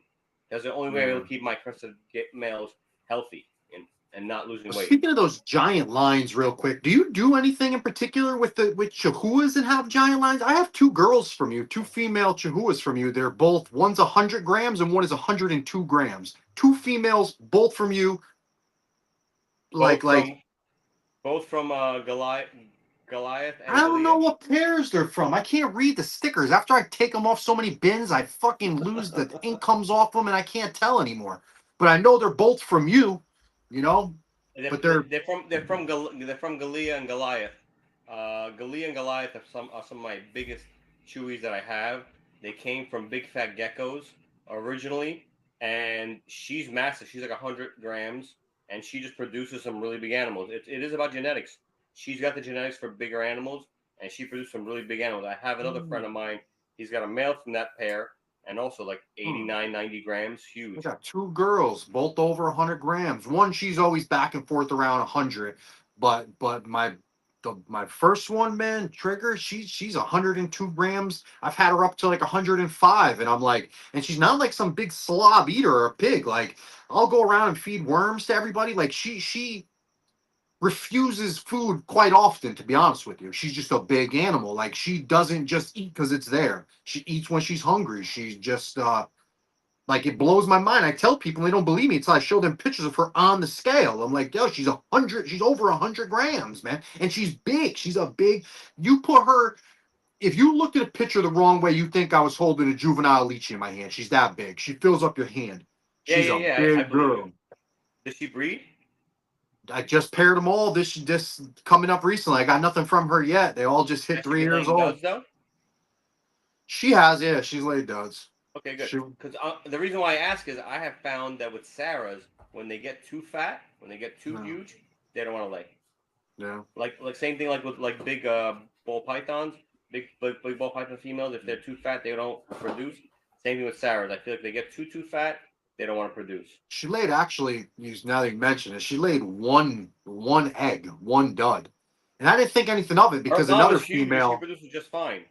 Her mom is yeah, huge, produces just fine. another female I got from you did the same thing. She laid one egg, one dud, and then I don't even remember when the hell it was, how many days later. Maybe it might even have been just a month, but it was real short afterwards. I looked in there and there was 2 fertile fucking eggs. I just hatched a baby. The baby's from just hatched not long ago. From that first one. It was one weird dud to boom, 2 fertile freaking eggs, man. And the babies are beautiful, man. But I'm just getting into it now. I just paired them all up like short, not long ago, like within a few months. So we'll see. This is the first season. They're all 3 years or older now. So Yeah. So what's the so for like your cooling down period, right? What temperatures are you hit trying to what temperatures are you aiming for that? Winter, we fluctuate. I fluctuate between 65 to about 70, 72 at the most. And the okay. reason why is I want to keep it a little bit cooler because I do want to kind of supplement Slow that down. winter feel. They know it's winter internally because I have kept my basement year round at 72 with no change, but I feel like they have a better Life kind of like cycles. a bounce back. They just bounce back better. They come back better the next year if you give them a little bit of that cooler period. And I give them a cooler period between like right about now. Like right now, it's probably about 70 in the basement. I'm in the basement now, and I'll keep it like this probably all the way till about February. And in February, it'll come up a little bit. What do you bump it up to? What's the highest you run in your room? So in peak summer, I do hit up to as high as 78. That's the highest I get. Bro, I rock 90. You're bugging. That's too hot. 90. You're bugging. 90 degrees, man. Not all day, but I let the day take control of the room. I leave the windows wide open. I circulate air. And I mean, I've seen it get that hot over there. As long as my air's circulating and I'm getting air in and out of my enclosures, So it's, I if don't you got shoot a for if 90 you got a degrees, breeze, but if you got a breeze and they have a way to get away from the heat, yes. But if they're gonna be in straight, nah, I wouldn't heat an enclosure up to that hot. I'm it'd just be too talking about hot. my room. I heat a whole room and cool a whole room myself. Yeah, me So if too. it like in the peak summer gets up to 90, and like I said, I don't want people to think I shoot for 90, but I don't panic. I don't panic if it does. As long as I know it's the midday heat and it's gonna drop down to 70 at nighttime and my air is flowing. Listen, first of all, I've never lost an animal. I have never lost, let alone had an Good. unhealthy animal. I have never lost a single animal. Never have I ever lost a single animal. Now I've mentioned before it's gotten hot in here where I've gotten nervous. Actually, I was on film with Jay and had to put an AC in. I noticed some of my crested geckos were starting to dig down and bury themselves in the substrate. So I was like, shit, it's getting too freaking hot. They're trying to get away from it. Let me throw the AC in. And that was one of Do you them have heat lights in those waves we have. enclosures? Huh? Do you have lights in those enclosures? What do you mean? On the ones Lights? where they were digging in, did you have UVB on them? Yeah, fuck yeah. Yeah. So a lot of times the UVB they don't want the light. They hide under there as well sometimes No, because they don't want the light. I had that before too because I do run UVB for all my Chihuahua because me I too. feel like they have a much better egg production with a little bit of UVB light. So I have 10 or 10 whatever it is 10 plus UVB on every single one of my Chihuahua cages, and You I use have never 10.0? had yeah 10.0, and I had never Really? had any kink tails, Huh. I never wonder had if I should any up it. weird what. I use the 5.0s, but now you got me panicking. I wonder if I should up them to the 10.0s. Yeah, do 10.0. I even got this really cool reader that I bought from eBay, and it reads the UVB what you're putting out. Hmm. It's freaking awesome. It was worth the $40 or whatever it was. And what I do is I go Oh, around well, once a fuck, I month and paid I check all 250 my for lines. mine. What's that? I said I paid $250 for mine. Oh man, you should have went on eBay and got it used like I did. Let me see. Which one Solar, did you get? the solar meter. Have it there? It's You're freezing up, man. solar meter. It reads the UV index. Oh, I think I got the same one. Hold on, let me show you. $40. Yeah. I'm gonna have to hit up eBay and see if I can try to find one. I never even thought about it, to be honest with you. I never even thought about buying used. I didn't have the chance to. Well, there you go. Yo, this thing is great. Yeah, I use it on all my bulbs. You do gotta get like you gotta get like this to it to really read it correctly though. It says it. It can't be more than like an inch and a half away to read it correctly. But I check all my bulbs once a month, and anything that reads anything less than 10.0, I just go to the store and get a new one. And what I do honestly a lot, I go to the shows, I stock up on the bulbs. I'll go to one of the guys that are selling the bulbs. Hey, give me I need 5 of those. Give me a good deal. Yeah, Boris, you're a vendor. I'll give you a good deal. Much better than going to the pet store and paying full price. So I stock up. I have like in the corner. I have 3 or 4 bulbs of each size that I use at all times. You running UVs on your Leachies too? Nah, they don't. I've tried it to see if there's a difference. No difference. They don't even like it. They don't like. I thought they would bask on it. They don't like it. They do like. On my racks, it gets a little chilly on the side. It's on the outside of my basement. So I have like a kind of a walkout basement. So I put these 2x2 tiles along the whole bottom and ran a 12-inch or no 16-inch heat tape, and I run that during the winter at 85 degrees because the bottom gets cold. So what they'll do is they'll lay on the back of the cage to try to get as close to that as possible, and that probably gets them to about 70 something degrees if they want. But if they don't want, they can get away. I just remembered you asked me a question about how I set up my Leachies before as well. Substrate I set up, and then I had like this like little plastic shelf thing that I put in, and what that does is it lets me put all the cork on top. And I can just put my hand inside and get eggs when they lay the eggs. And it makes it much easier for me to look for eggs than to have all the cork stacked up and taking everything out. So it's like a little plastic ledge, and I put all the cork on top. They'll go and hang out inside the cork, and they'll go down to the dirt to lay their eggs. And that's they are laying eggs in the box. So you're not using a separate lay box, right? In their box. Me too. The cage is their lay box, exactly. Me too. Because I tried lay boxes, and they never lay in them. So it was a waste of time. I just kept on. All they did is take up space in the cage. All that lay box did. So I stopped doing lay boxes. I just put a nice. Did they try to defend her 8, or did they try to defend the 8? Oh yes. Okay. Really? Do not mess with a female while she's laying. Shit. Uh-oh. It froze. No. I wonder if he can tell he's frozen. Or he's probably still talking. I bet he is. Let's see if I can send him up. I don't know. Is he using his phone? It'll pop up on his screen anyway. It'll pop up on his screen. Shit. All right. I'm just gonna send him a text. You sent him to say I could probably text him but I don't want to log out. If I could put this in the background. No, I just sent him a text on the thing, on the group chat. Yep. Yeah, he bounced out. All right. Well, till he comes back on. Send him a message. Yeah. So until he comes back on, also want to let everybody know, December 23rd, we are doing a holiday show. If you want to come on, talk about anything that you guys are excited for the upcoming year, it could be anything from your reptiles, what's going on in your life, anything. You want to hop on, send me or Anthony a message, and we'll make sure to get you that link so you guys can hop on. Yeah, guys. Like 5 to 10 minutes, and just depends on how many people want to come on. And then, we'll just kick back, relax, have some fun before Christmas. Check out our IG pages. We both posted the ad. We're giving the stage to you. Come on, talk about the upcoming year's projects, whatever plans you have. You got 5 to 10 minutes. You could elaborate on maybe what you've succeeded and accomplished in the year past. Shoot the shit with us for a couple of minutes, man. Let the hobby know what you're up to, man. Let us know what you're working on the low, man. We're giving the stage to you for 5-10 minutes. We're doing it for you. God knows we got guests, man. We got guests lined up until halfway through the next year. So, we're literally setting this time aside for you guys. Come on, share what you're excited about with everyone else, and and network, man. Meet some people and spread the good news. Yeah. And then also make sure you guys are participating in the 12 Supreme Days of Christmas. We are donors on that as well.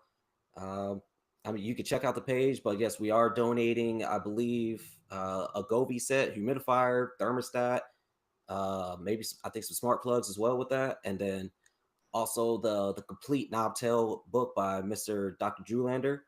Uh, oh, oh damn, my lights went out too. Shit. Hold on, let me go turn on my lights. Yeah, guys, follow the Wally at Supreme Days of Christmas. Follow his he's got a website built for it. He's got a all types of stuff going on, man. Wally, you guys gotta understand. Wally does this for us, man. Wally doesn't do it for himself. He gets nothing out of this. This is something he does every year for the past 13 years to bring the community together. Check him out, follow him, participate in it if you can. I'm back. Boris I'm is back. back. All right, brother. So where'd you leave off with the pairing of the no lay boxes and Well, we were collecting talking about eggs? yeah, we were talking about the moms or the females and how aggressive they get when you try to snatch their eggs. Yes, so females will protect their eggs probably for the first, I'd say probably 5 to 8 hours or so. Once they're done digging them up and they walk away, they're fine. They're not gonna like run back at you if you're gonna try to undig their little pile they made. But if they're on top of their eggs or they're laying, at that time, leave them be. Let them do their thing. Let them lay their eggs. Let them bury them. Let them do their thing. They're a proud mama of their beautiful eggs. Don't try to mess with her at that moment. I mean, some females don't care. Like I have had females where I'm just like, "Excuse me, let me move your tail. Thank you." Pick her eggs. They're fine. But some females will turn around like, "Yo, I will eat your face if you try to take my children." But So how big these eggs? We obviously probably all know that they're significantly larger than crested gecko eggs. But when you talk about calcification, what do you do to supplement your geckos to compensate for maybe some of the calcium depletion that they go through laying eggs? Do you give them anything special? Do you have a routine you go through with vitamins, calcium that maybe changes from breeding season to regular season? Talk to us about your supplementation with your Leachianas. So, to be very honest with you, the only time I add anything is when I'm feeding bugs, and I use a mineral multivitamin sticky tongue. It's Pangea sells it. It is the best thing on the market when it comes to a calcium powder or all vitamin powder. I recommend it for everybody. I don't have any small jars because I buy it in a huge like like bulk packaging already. But it's the best stuff out there. I do sell it on my website. I sell it at all shows because it's the best. I use that in anytime I feed bugs, and we do a mass cricket feeding once every 3 weeks for everybody. I feed off about 5 to 6 thousand crickets in my whole collection, and I'm also constantly feeding dubias. One thing that you don't know about me, Ant, that I wanted to kind of leave for a surprise is we are starting our BB's dubia and superworm kind of section we're doing. I've got some dubia roaches that we're breeding, and we've been selling them a little bit at the shows now. And I have been doing a lot more feeding like you, Ant, trying to as much as I can, especially since I got this new a Parsons chameleon. I've been feeding him a lot. So whatever's left over in the cup, I'll walk around and I'll feed everybody else around. And I know which animals like bugs, some don't, as you know. So the ones that do really like bugs, I try to feed them as much as they'll eat, as long as they're eating the Pangea. I'm happy. I do still feed the Pangea 2 to 3 times a week just to make sure they're getting everything. The Pangea does have everything in it. It's an awesome diet. It will definitely keep your animal healthy. But Anthony has proven to me that if you do implement more bugs, they will definitely grow much faster. But Yeah, any animal that you give bigger meals to and more heat to will, of course, grow a little bit more faster. So awesome. increase the heat a little bit, a little more protein. Even with us humans, we're gonna bulk up right away. You know what I mean? So So you're it's feeding three definitely times a week. The mix 3 times a week. yeah. You So switching we actually flavors. we Switch. actually do so we do switch the flavors. We actually do our feeding schedule is Monday and Thursday. But what I do is in between, if they're empty, I do the morning of refilling them. So basically, Monday we'll feed. Tuesday morning, I'm going around checking caps. If they're empty, I'm squeezing them in again just to have more food. Then Thursday we feed, and we don't feed anything again until Monday. So it's like they kind of get fed almost 3 times a week, but it's really only 2 times a week for the whole crew to do it. I'm just because I don't do the feeding. My wife and my 2 helpers do the feeding. They start. My wife starts at 5:30 in the morning on Monday and Thursday. She doesn't stop till about 11:30, 12 o'clock because she does her section of the big room. We have the big room one is split in half. One side, one guy does. The other side, my wife does. And then the office and the baby room, another one of my guys does because the baby caps is a lot. You can do a lot of little water bottle caps. Yeah. It takes a long time. Oh yeah. Especially with the amount of babies we have. Awesome. What are you doing for misting? Who do you mist it 3 days a week? Or what do you use water bowls too? What are you doing for water with these guys? Always water bowls for any animal. I recommend any species should have access to water. Fresh water is very important. We refill the water bottles every time we're feeding. Everything has a pretty big size water bowl too, because you don't want a tiny water bowl where they poop in it and then they can't use it. So you want a decent sized water bowl for everybody. Misting is very important to me as well. I have a 3-pump system connected to my RO system. It's the Mist King, the biggest Mist King you can buy. I bought one motor and it powers 75 nozzles. Then I bought another motor and it powers 75 nozzles. And then finally, at the end, I bought the third motor. And I have all 3 of them working on different sections of the room. So one does one side, one does another side, and then the last pump does basically my office and everything else here. The only thing that has misting nozzles is anything that's 18 inches or taller. Anything 12 inches or shorter, I'm hand spraying them. And I hand spray pretty much. It varies because in the summer you don't want to spray too much because you got high humidity. So in the summer I'll spray probably every 2 to 3 days. I'll walk around with the misting, pump spray, and I'll spray.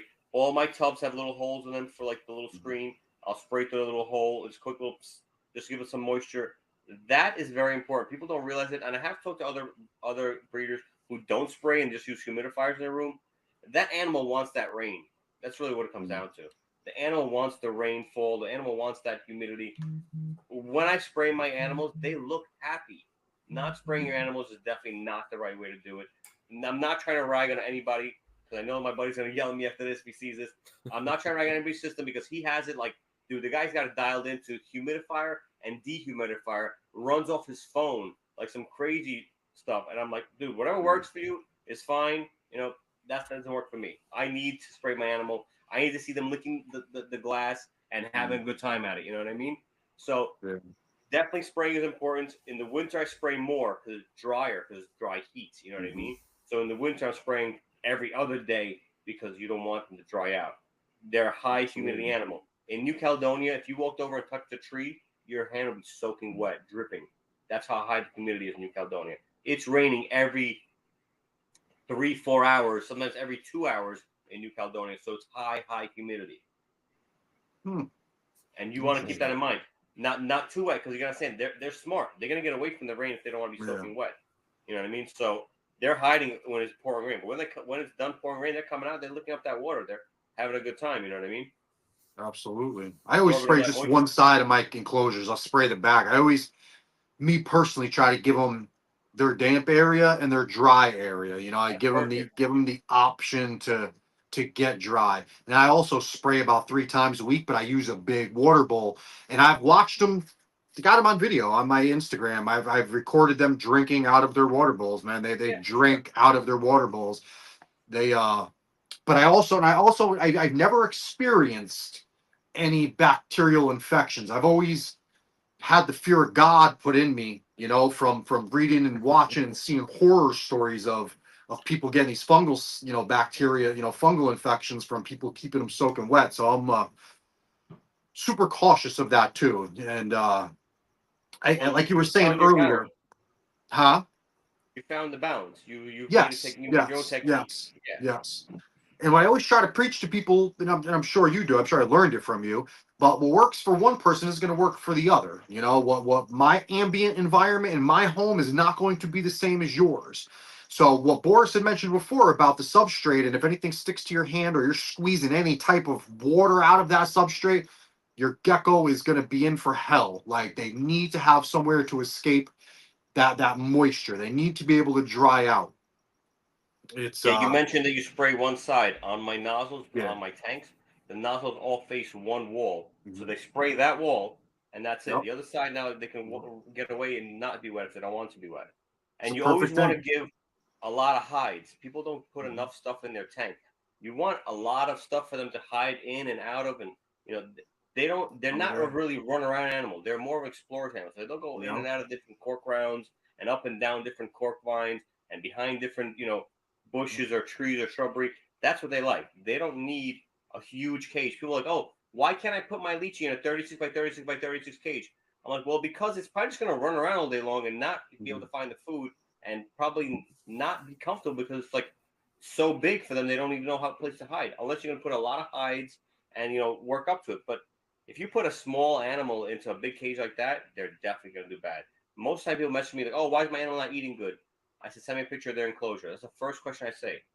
But what does that matter? I'm like, just please send me a picture of their enclosure. And the second I see that they're not in whatever they're appropriate for their age, I tell them you are rushing the upgrade process. You need to downgrade them to a smaller thing, and they'll do much better. And once they're comfortable and they're big enough to go into that next enclosure, message me, and I'll tell you if I think that they're old enough to go into that enclosure, and then you can go on to the next one. Because Fuck people are yeah. like, oh, why don't my leech doesn't grow past 150 grams? It's 3 years old. I said, well, what size cage you have it in? He goes, a skyscraper. Oh, okay. When did you put in that skyscraper? At 10 months old. I was like, oh, well, that's why it's 150 grams. You have stunted its growth now. For you to get it to the correct size is going to be very difficult. He said, but why? It was eating. It was probably eating, but probably not a lot or not enough. And now it's already 3 years old and only 150 grams, but it should be 250. You're gonna have to really work hard to try to get its weight up. Well, how do I do that? I'm like, put it in a small tub. Like, what tub? Like, I'm like, do you have a small sweater tub or something? No, well, go out and buy one. That's the only way you're able to fix this animal. Yep. You have to. That was It's the me. only way That to do was it. me. When I Yeah. first bought mine from Boris, I bought some, some badass lychees, and I thought I was doing good by putting them in them damn skyscrapers. I'm like, let me go get these, 12 by 12 by 22s or 24s, or whatever the hell, the 36, the skyscrapers. Still have them. But I put them in there, and Boris was like, no, take them out. Put them in a 12 quart. You want him in something that's cozy. You want him in something where he can feel secure, something that's his. Let him slide around and bounce around. When I tell you it noticeably made a difference, dude, thing was eating every other day. He was freaking smashing food. It was just a different gecko when he was in this big enclosure. And yes, I had places for him to go and stuff, but he felt like a small lizard in a big environment. He was prey any which where he went. He knew he could have, or thought in his head he was going to be prey no matter where he went. I put him in that 12 quart bin with a darker top on it and not exposed on all sides. He was secure. He was comfortable. He dominated his little environment. That thing's been Yep. growing ever since, man. Night and day. Night and damn day. One of the best pieces of advice I ever got, and pieces of advice that actually panned out and worked the way it was supposed to. I'll never keep a baby lychee in a glass enclosure again. It just, it, I live the proof. I am the proof. I can, it's a What I got to fact. also add to that is very important. People don't realize how small their nasal passages really are and how Mm, vital that is to their health. Because believe it or not, a small animal like that, a baby, any gecko with a big cage with a big screen opening, all the humidity is escaping. So that means their mm, passages are very dry. And when the nasal passage is very dry, they can't smell the food. If they can't smell the food, they're not going to eat it. Even if they stumble across it and they eat it by accident, it's not going to taste good because they can't smell it.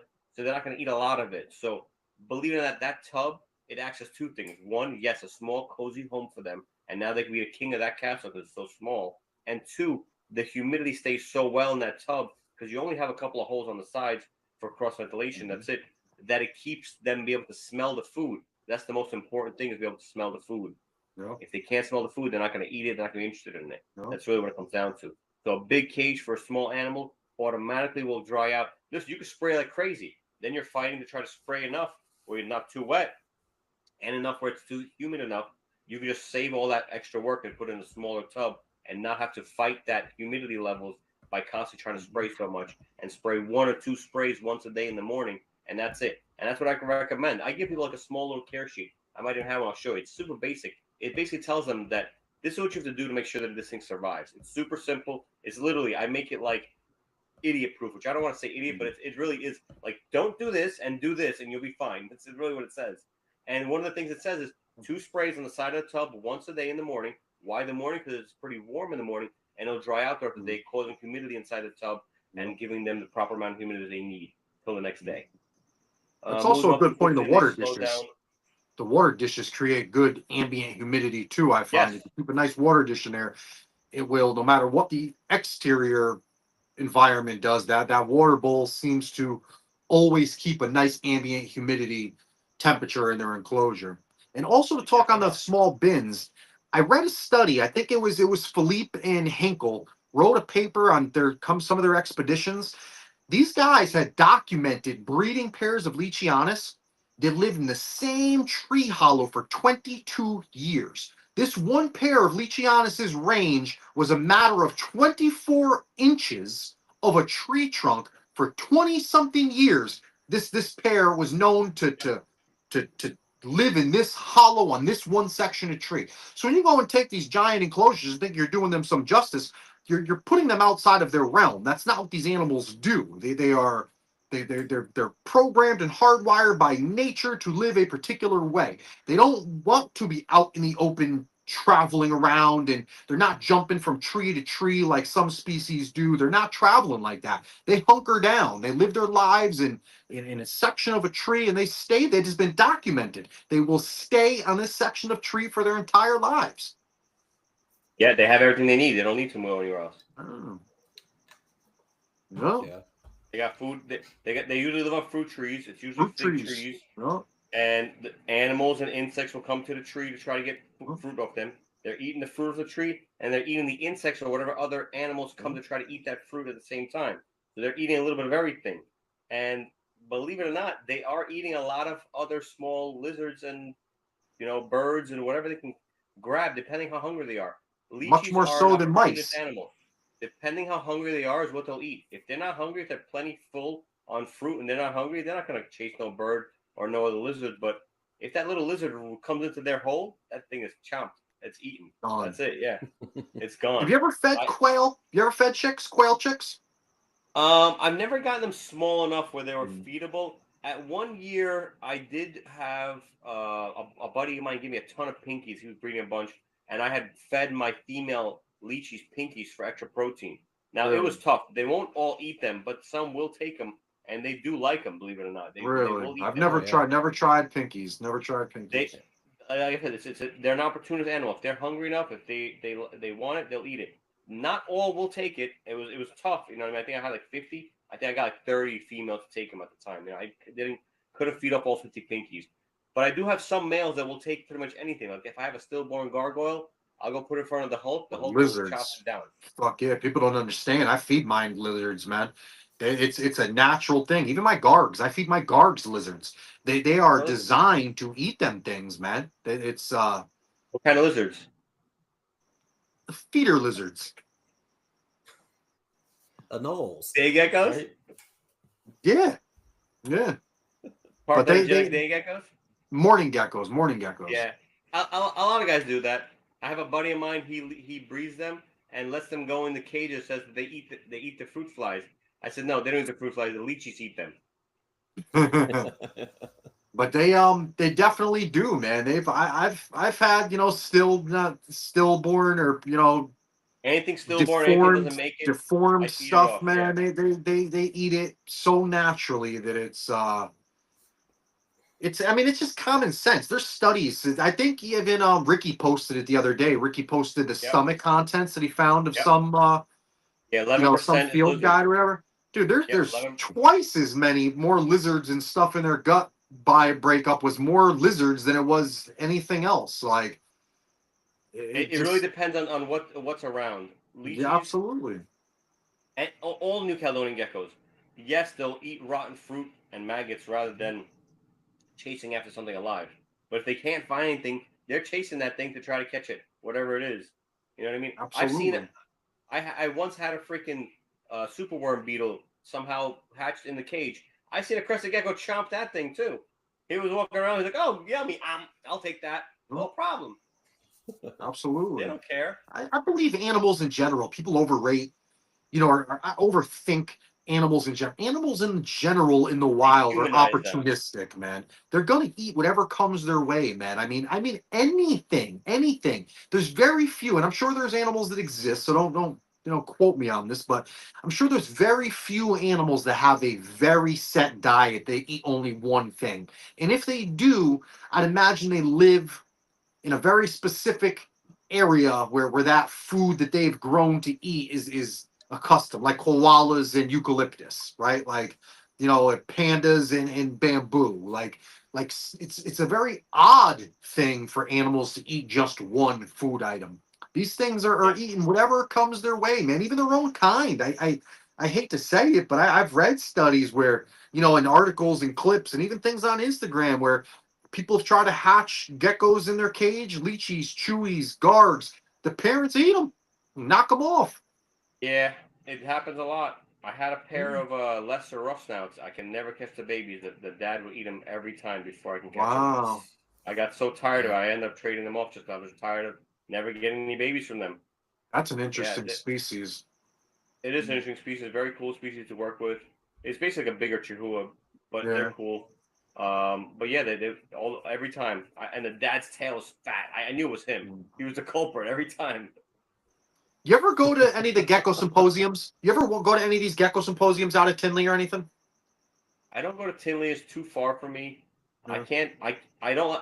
I'll probably one day end up flying there, but I don't like flying. I'm very like being on land, but I'll fly You let there me one know, day bro. if I We'll have drive to. together. We'll drive out there together. I'm dead I serious. I'll can't drive. drive the 12 hours or 13 hours. I start getting anxiety after 3 or 4 hours of driving. I'm like, I don't want to do this shit anymore. I Got don't even you. care. I don't want to drive there. I'll I fly. drive. I'd enjoy it. But my point was, did you see that new species of geckos they claim Pangea was out there? They claim to have found this new species of gecko in New Cal. So the one that's bigger than Leachianus, is that what you're Yeah, talking what do you about? think it is? No. No, What no. You talking they about the found one a that new they species. that can go swim, right? I didn't see it. Really, I'm Yeah. curious. I was curious as to what you thought about it. But yeah, they documented it. They got real pictures. They gave Send me a away link. these drawings of it at the show, but they found a new species, an undocumented species. They say it looks kind of like a Sarah, kind of like a Leachy or a Chihuahua, but it has webbed feet. I'm dead serious, man. They got one. Believe it. They caught him. Yeah, send me the link when you get a chance. I'd definitely love to read it. But I believe Yeah. it. I don't see why not. Evolution is a crazy thing, man. Animals Mm, will evolve to all kinds of means if they have to, if they need to survive. So I don't doubt it.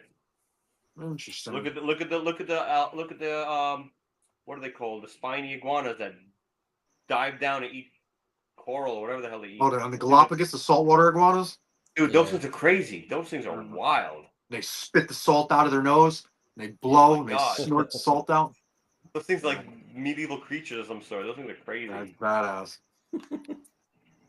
What other type of off New Caledonian stuff are you keeping? You said you got the Parsons now. What else do you got over there? I have a big Parsons. His name is Yoda. He's really cool. I traded a bunch of baby Leachies for him. That was cool. Man, they're badass.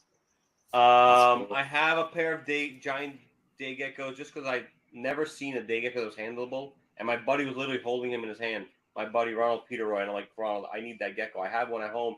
It was my daughter's pet. I'll trade you male for male. Just give me that. I'll pay you whatever. He's like, I don't need no money from you. Take this and bring me yours next time.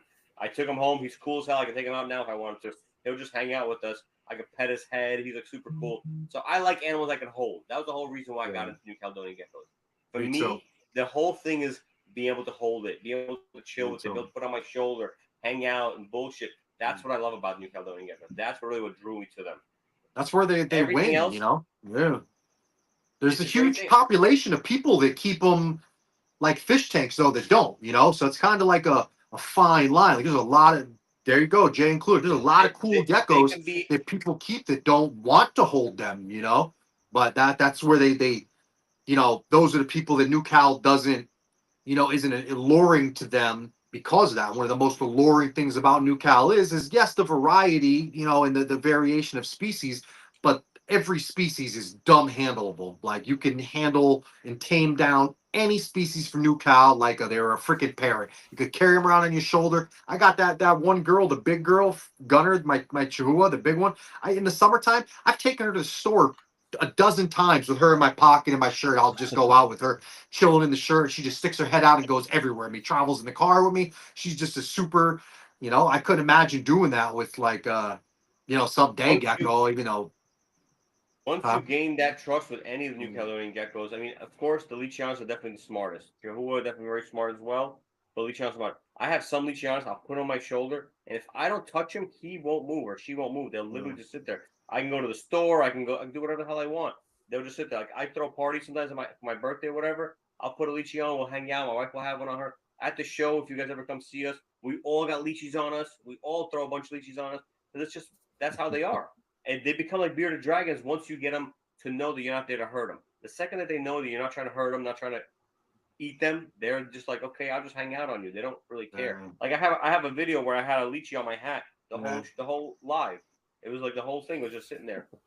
I want Jay to come to the White Plains show. Next time they have a showdown, they're gonna come down and record. I'm gonna film the show. Yeah, I'll get you guys in, no problem. But I tell Jay I grew up at that show. Like from 88, Great 1980, I started going at that show my whole life. When they used to do a gun show one day, and then they'd have the reptile show the next day. I mean, that show's been there damn near my whole life, as long as I can remember White Plains, man. It's a That great show. show is an It has a lot. iconic reptile show.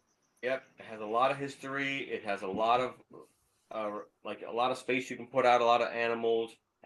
They do once a year. Even they open up the basement. That's a crazy show when they open the basement. They have 2 floors, so it's definitely one of the biggest shows. I think it's probably the biggest show in the tri-state area, in my opinion, for sure. I mean, there's some fairly bigger decent shows. variety. Fairly Very decent good variety. variety. And You could the walk in and shows buy. ran very strict. It's very very tight. I mean how they run it. That's very important. A lot of these shows, it's a free for all. No, they have everything organized. They have everything rules, regulations. It's well ran for I sure. told you, Jay. I was telling Jay, I tried to vend. I messaged them. I wanted to see if I was going to, sell some animals. I'm like, yo, let me vend White Plains as my local show. So I contacted, I don't know, 2 people, but the woman wrote me back and she's like, okay, well, you have to get your New York State vendor's license, a tax ID number and something. And I was like, forget it. Like, just like that. I always thought you just get animals and go to a show and sell what you have. Like, not happening. Not happening. They run a tight ship. Very tough shift, and it's worth the work. Everything's you gotta kind of jump through the hoops a little bit to get where you gotta go. But I've done it, and anybody else can do it too. It just I'm a immigrant with bad English. Came from Russia at 4 years old. So if I can do it, anybody else can do it. That's awesome. It's just paperwork. It's just paperwork. I have tax ID now. New York, New Jersey, Pennsylvania. I have tax ID for all this stuff.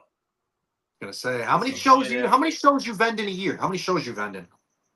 So this year we're doing 31 shows this 2024. 2025 is probably gonna be about the same, 31, 35 shows, something like that. I try to do a show every 2 weeks or so. I try to cover anything within 3 hours around where I am now in Jackson, New Jersey. We were originally out of Staten Island. We recently moved to Jackson. Jackson gives me a little bit more of a easier time to get into a lot of the PA shows. They're a lot closer for me. Like my home shows are Oaks. Now it's Morgantown. It's only an hour away, and White Plains is only an hour and 45 minutes from me. Even though I'm so far away, but I take all highway there, so it's not that bad. You've been in the Hamburg show? So the Hamburg now moved to Morgantown. Hamburg is no longer in Hamburg. It's moved to Morgantown. Morgantown's only an hour and 20 minutes from me. So now it's not like my home show now as well. What's an hour and 20 minutes? I drive that in a heartbeat. You know what I mean? I want to go out there too, man. I got to hit that show up, man. That show's pretty big. So it's a new show right now. It's decent size. It's double the size of what old Hamburg was. So now they have double the size of the 2 room, one of each. Yeah, so it's definitely a big show. It's a great location, great parking. It's still a new show, so still building its hype. So it's not like the Wild Wild West of the other Hamburg. Nobody from the other. Nobody wants to drive that hour and a half over here from the other Hamburg. So all the locals that were over there, they ain't coming to the show. I noticed that. But the people like me that always go to every show, like how I used to before I've ended, they're still coming. People are still coming to that show. A lot more New York people coming to that show. It's definitely gonna take some time to grow that show, which I'm okay with because how close it is to me. Even Oaks wasn't great for a while, and I'm doing Oaks this coming Saturday. It's a great show for me now. And for a long time, everybody was screaming, "Oh, it's not a good show, not a good show." It takes time for a show to kind of get its wings, kind of get its mojo kind of going. She moved. she's dealing with a lot there. Vendors are dropping off left and right because the shows are not doing that great for them or whatever. I'm in it for the long haul. It's okay if I don't make money today. If I make money at your show in 2 months from now, 3 months from now, that's fine. Yeah. It's worth my investment to keep my table and keep my spot. You know what I mean? So So balanced out. Yeah. it's a good. I will never say it's not a good show. It's a great show. The Morgantown show is a great show. The building is clean, much better than the old building that we were in. There's actual AC in there. You know, it's a much bigger upgrade from the old venue. Just not as many people know where it is. It's going to take some more time for that show to grow. Plus, our whole economy, everything like that right now is not the greatest. So, like, I know a lot of vendors were really upset about the last show. I didn't do that great at the last Morgantown show either. But I'm in it for the long haul. I'm not going to quit just because I had one bad show. You can't gauge a location by one show or one date. It's next year. There's another show December 7th.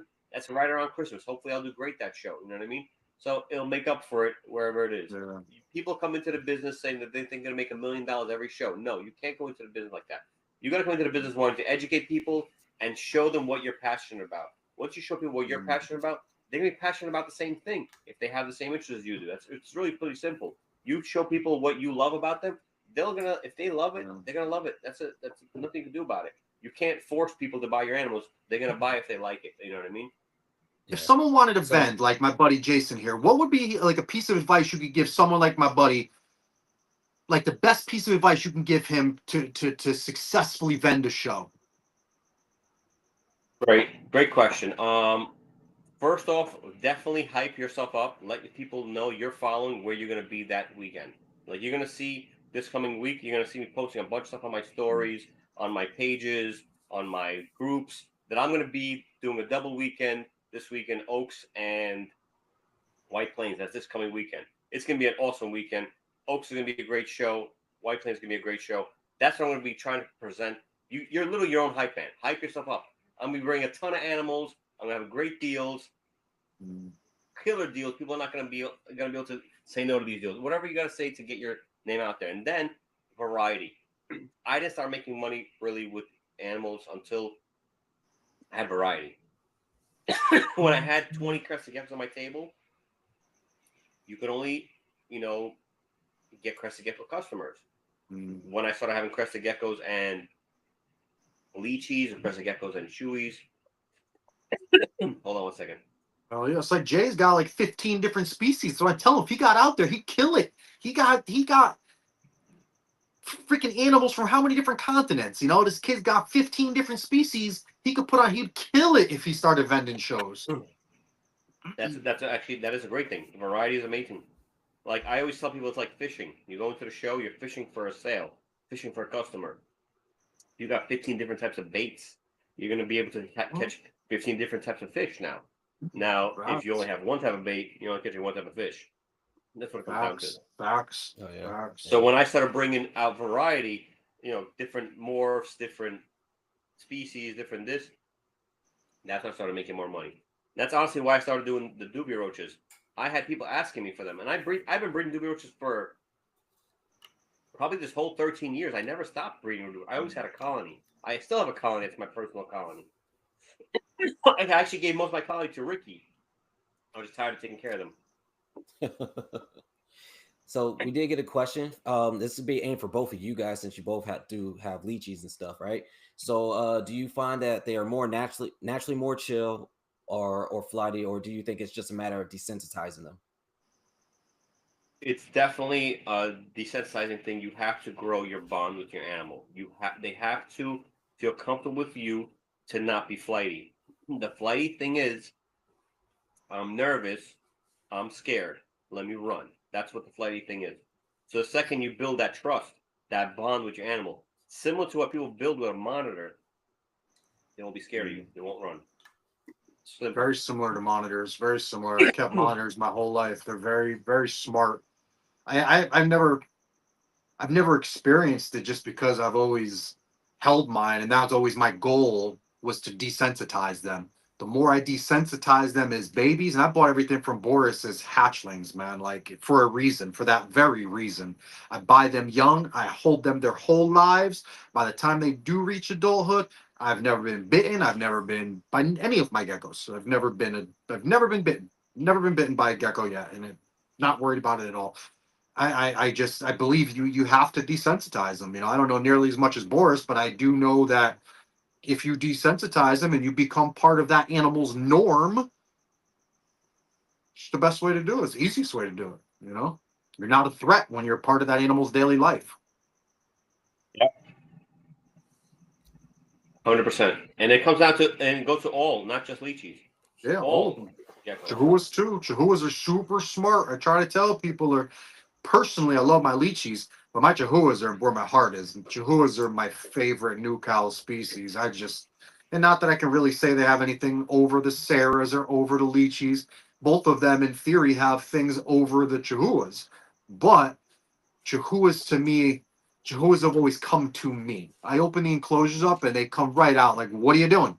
What's going on? All right, where are we going? We try like Chihuahuas are just super curious. And that curiosity to me just is always, grab me by the heartstrings, Very But intuitive, for sure. Leachies are not far off, man. They're not going to come to you, I guess. Well, mine don't, but they're not dumb animals, I can tell you how to get them to come to you. Banana. Food? Really? Banana. They will meat out sell of my their hand. soul for banana or watermelon. Yeah. I I'd give go it a like this. banana in a dish. I go like this. Come And I right put out. the banana here. Don't Walk run right out up to to my him. arm. Let's try I'm it. telling you, they're as smart as a monitor. They're just more timid. Is really what it is. Yeah. Their intelligence. Think about it. It's a science. Think of how big that head is. The brain's got to be at least the size of a good bouncy ball. Yeah. The bigger the brain, the smarter they are. So They are the apex predator on New Caledonia. If you look They at are the all New apex predator, Caledonia, right. there is nothing bigger, nothing smarter, nothing that's. They Yep. are the it animal of New Caledonia. Like Yep. they're the top apex predator. I Maybe believe there's and they all have a personality to them. Believe it or not, they all have Yeah. their own personality. Fuck yeah. Fuck yeah. Every one of mine is a different animal, different person, different being. Every one of them. Every one of them has different sounds. They all make different sounds when I'm holding them. Some have little grunts, Gauge grunts. Have little whistles. The Yep, girl, the my whistle. GTA, she chirps and whistles. I mean, I literally named her fucking Tweets because every time I hold her, she starts whistling at me. Like it's they all and the different types of sounds and different types of whistles. And from holding them from babies, I've literally learned what they all mean. They're all something different. One's anxiety, one's this, one's Oh, the like, sounds. Yeah, the sounds. Yeah. they make different sounds. They mean different things. It's super The sound. cool, man. The little whistle is I'm nervous. The big Mhm. whistle is I'm scared. The growls, get the hell away from me. Yep. Like to try me. That's always Gage, my male. He's always like when I go to take him out, he's never tried to bite me or nothing. But when I go to pull him off the side of his cork or something, he starts his grunt is like Yeah, he's trying to get the fuck away from me, He's like like, why are you manhandling me? Is what he says. Why are you manhandling me? Yeah, no, you're 100% right. They have their own little. They have their own little language, own little thing.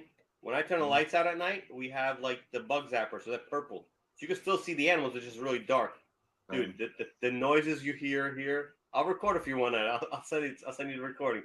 It just goes crazy. They're talking to each other. They're right. Just imagine being in a forest in New Caledonia at nighttime. I can imagine what the native people think. How they believe their spirits. Of their past. Family members in the trees. Like it's they make some crazy noises. They literally. What do they call tree devils? They call them tree devils or something like that. Yup. Oh, wow. They communicate. They communicate with each other. I mean, I believe, and not to talk about myself, but I paired my first pair of Leachies last night, and I didn't have one single problem. Not a bite, not a fight, not a nothing. Quite on the contrary, within 10 minutes of me having them in the cage together, they were on top of each other, cuddled up next to each other. I have a small group of them, and they're all next to each other. I believe they can smell each other, and I believe at nighttime they all hear each other. They're right on top of each other. They all know they're there. So for the last 3.5, almost 4 years, they have known that they've been around each other. And I have the male in between the girls. So when I introduced them, it was kind of like, hey, finally, glad to finally meet you. Like, There was no conflict whatsoever. Now my eyes are open. I'm still watching. I checked them 15 times today. I laid in here with the lights off at nighttime, with the messing around on my phone with the lights off last night, just to keep my eyes out for him. But I was so nervous that they were gonna kill each other or something, and not even. And again, like I said, me learning my animals, not even an aggressive grunt or bark from either of them. It was they were talking, they were feeling each other out, they were getting introduced, man. Not a bite. Male didn't bite her, Gage didn't bite her at all. Nothing. Off season 2. Right Well, now, it's that was kind of part of getting the reason why I was like, go now. It's a little cooler in here. I'm like, they're slowed down. I could tell by the way they were, they're not. They usually eat every other day. I give them a big old cap of food. The other day, I came in and they were only half the bowls were gone. They normally knock the bowls off like a 2 ounce. I put them in 2 ounce ramekins and I'll put the big cap, the Gatorade cap in them, and I give them to them every other day. They were gone. It was half there. I'm like, damn. All right, they're slowing down. They're slowing down. This is go time. Like this is go time. Get them in with each other. And I was gonna swap corks around and do all that stuff, and I'm like, damn. So what I was saying about the smell. There's no way in hell of me putting this cork in there that they don't know each other to hear. I know that these are scent-driven animals. I know for a fact this thing is literally the bin is on top of it. You gotta smell her. So I tried it out and I'm like, yo, fuck it. I took him on the cork round he was in. I put his cork round in with her, and I just dimmed the lights and waited it out. They were very well. right up to each other, a couple little head bobs and grunts, and she turned head, they went tail to head to tail for a second, but they didn't, they just, it was fucking simple. You got lucky. They didn't fight. But listen, some of them will wrestle it out because I've heard. I've it is a heard. dominance type of thing. So I've some heard. females are a little more like, if you can't tackle me down, it's not going to work because it is like very dominant. So they're very much like kind of like lions. Like if you I've can't heard. catch me, you ain't getting it, and that's what it comes Yeah. down to. So sometimes they will wrestle and fight and bite a little bit, or they'll Mm-hmm. like bite her behind the neck a little bit or whatever. Yeah. That's normal behavior. That's them kind of establishing dominance. And then once he does, usually once Leachies pair, they pair for life. You don't have to ever separate that pair again. They pair for life unless they have an argument or a problem, which does happen Yeah. sometimes. Like I have this I've one male, heard. Charlie. He was with Charlotte for a good probably 6-7 months, and one day she ate his tail, the whole thing. I'm like, what the hell? Shit. I separated them. I put him in a separate cage. I wait for his tail to grow back, about that big or so. I put him back together. The tail grew back all the way fine. They were fine for like a year. After about a year, she pulls the tail tip off, and it's like hanging off. I'm like, what am I gonna do? So I leave it alone. Oh, that's not So the then two the other tails. tail grew back, and now he's got a split tail. So then she pulls on it, and a third one grew out the middle. So now he's got like a 3-pronged tail. He's You got a gotta split see tail, this shit, Charlie. Jay. You ever seen it, Jay? He got a gecko with 3 There's a tails. video about him on Instagram. Yeah, No, he's I've got never a seen it. gecko with 3 Probably tails on Yeah, it. he's got split tail. Like a dragon tail. It's crazy. And yo, what the funniest thing is, and now they haven't fought for over 2 or 3 years. They haven't fought. Not a scratch, not a nick, nothing. They're just happy and they never fight. They're not the biggest producers. They give me probably 3-4 babies a year, but I'm happy with that. I've had him from the beginning, Charlie. He's more like a pet than really like a breeder. You know what I mean? That's totally fine. He can have his girlfriend at his condo. I mean, we have condos. So is that So we got a normal question in the practice? chat. When they beef, you is that normal? You just take them apart for a little bit? Yeah, give him like a 2-week break. Give him a 2-week break. Scratches. Listen, unless they're like really beat up, you give them a couple of weeks break and you put them back together. If you put them back together and it happens again, you gotta switch them. Get a different pair going. I always have extra males and extra females for just in case we gotta switch them around. Yeah. All right. So Yeah, question in the chat. Yeah, for Boris. So do you only work with new cows? Though I know this. You said you do have day geckos and Pets. you got that They're just Parsons. pets. Yeah, that's just pets. Do you have any projects outside of new cow? I specialize in New Caledonian geckos. That's what I love. I specialize in New Caledonian geckos. It's kind of like my niche. I love the fact that you don't have to do a crazy amount of work to keep up with them. I love the handleability. And I love the longevity. Even with a crested gecko, a $50 baby or whatever they go for now, you can have that animal for 25 years if you take good care of it. You know what I mean? I feel like that's a great investment in someone's money. The other animals that I have that are not New Caledonian. I have a pair of leopard geckos. They're my daughters.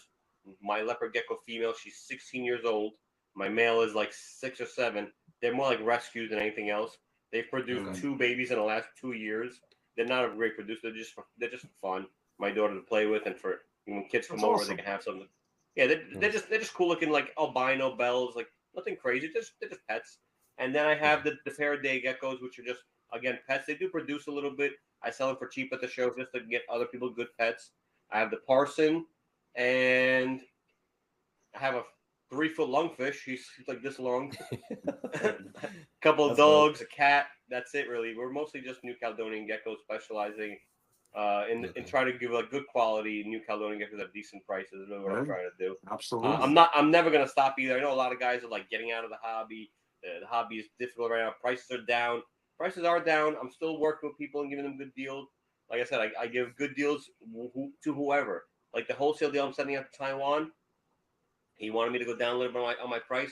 He's taking 100 babies. I couldn't say no, and he's a good customer. He's already bought probably in this last year already a couple of 100 babies, so I can't say no to him. I make him happy, send him some free shirts, give him some bracelets, make everybody happy. I have regular customers that come to me. Hey Boris, I can't spend more than $300-400 on a baby Leachie. No problem. Let's make it happen. I'll give you a nice mixed locality baby. Let's make it happen. I have a nice beginner animal on my website. We promote. It comes with a tub. It comes with a shirt. It comes with a whole little setup. It's a great setup for somebody who's like just getting into it. Even with Crested, I still produce baby Crested geckos that are cheap Crested geckos just to get people in the hobby, because you've got to have that introductory animal for people to get in the hobby. I have tried other stuff. I've tried knobtails before in the past. I've tried leaf tails before in the past. I don't have the same drive or love for them that I do that I do with New Caledonian geckos. I don't know if it has to do with my ADD or whatever. I love the bright colors of the animals. I love the bright yellows. I love the bright reds. I love the crazy frappuccinos that I produce nowadays. All that stuff is a big eye catcher for me. Anything that catches my eye, I feel like because I like it, other people will like it. And that's why I breed that, for color, for high purples, or melanistic, or whatever I'm breeding for that current project. That's what I'm passionate about. I have some incredible high colored stuff that's going on for this year, like totally almost all red looking Leachies. I have some crazy purple projects that I'm working on. I'm working on some really nice frap projects. I'm working on my Exantic projects that I'm really excited about, making little white Exantics, making Exantics. Have a couple Exantics available if anybody's interested as well. Have some Het Exantics available. Probably the most thing I'm passionate about is probably my frap project, my Exantic project. My Sarah Sonorums are always getting better every year. I'm always trying to make better and better and better Sarahs every year. I've got, I think, 10 groups of Sarahs right now, 1.2s. I Dang. breed them in, and they do really well for me. I keep them together year round. All my Sarahs are nice and fat. All my Sarahs will eat bugs mostly too. Oh yeah, they Your, do. do- your Domino's huge. I'm already ready to pair her. I'm just waiting for next season. Damn, that girl, um, man. Damn. Domino, I got Domino and Misty are gonna be going with Gumby. Gumby's actually the gecko that's here, and the same one's on my arm. That's Gumby. There you So go. they're gonna be going with Gumby this A coming season. fine animal, man. This gecko Yeah, I got from him and traded back to him for 2 female chihuahuas. This girl, I told you about her, Jay, man. That's that one Sarah had that brought me back to these other ones, man. I fell in love with that gecko. I missed her the day I got rid of that gecko. I you can hated come visit her myself. anytime. You can come visit That her gecko anytime. I was told you. so cool. She'd come out and chill with me, and I mean, since she was like this big, man, she just hang out with me. That gecko grew up on my arm, man. Like she was a cool ass gecko, She's and probably like she's like 75 grams, I think, or 75 grams, something like see, that. I felt like I betrayed her. I was like, Yeah, she's getting fat over here. She's hated doing good. myself. Never would have went to anybody else but you for a fact. I never. I would have. I couldn't have. I just when I was taking off with all the chewies, Take man. it, I Mike. had like all those chewy pairs, and I needed females, man. I'm like, damn, I got one Sarah, and I got all these off numbered chewies, man. I need females to put with these males I got. Like I Yeah, had to do it for the future of my project. Chewies are a male heavy species. They like Cresteds. Are they? Do you notice that you get like mixed clutches? Like one will be a female, one will be a male, or do you get both? Have you gotten like both males, both females? Um, I've gotten both. Like Really? I'm thinking about. So it's literally like a draw. You don't know what you're gonna get. Mm. I incubate them low, and I still get a decent amount of males, but then I still get some females too. So What about you, Jay? What's that? What your chihuahuas? You noticing you getting like both? Will you get one and one, like a male and a female, or you get both males, both females? Dude, honestly, I haven't kept any chihuahuas to actually let you know that. Oh No, yeah. I've been like, if it's something I'm not gonna like no, hold back, it's gone. So yeah, I do have a couple that I'm holding back from this season. So those ones will hold back. So I'll let you know on those ones. it all depends on like listen. I've incubated as low as even 72 room incubation, and I still got males then even too. So it Yeah, just happens. yeah. I'm curious, man. I got that one clutch of hatch. I gotta know, man. I need a female, but I mean, I'm keeping them both just on the strength that they're both the first And two they're tricky chihuahuas I too. ever hatched. They'll never go nowhere.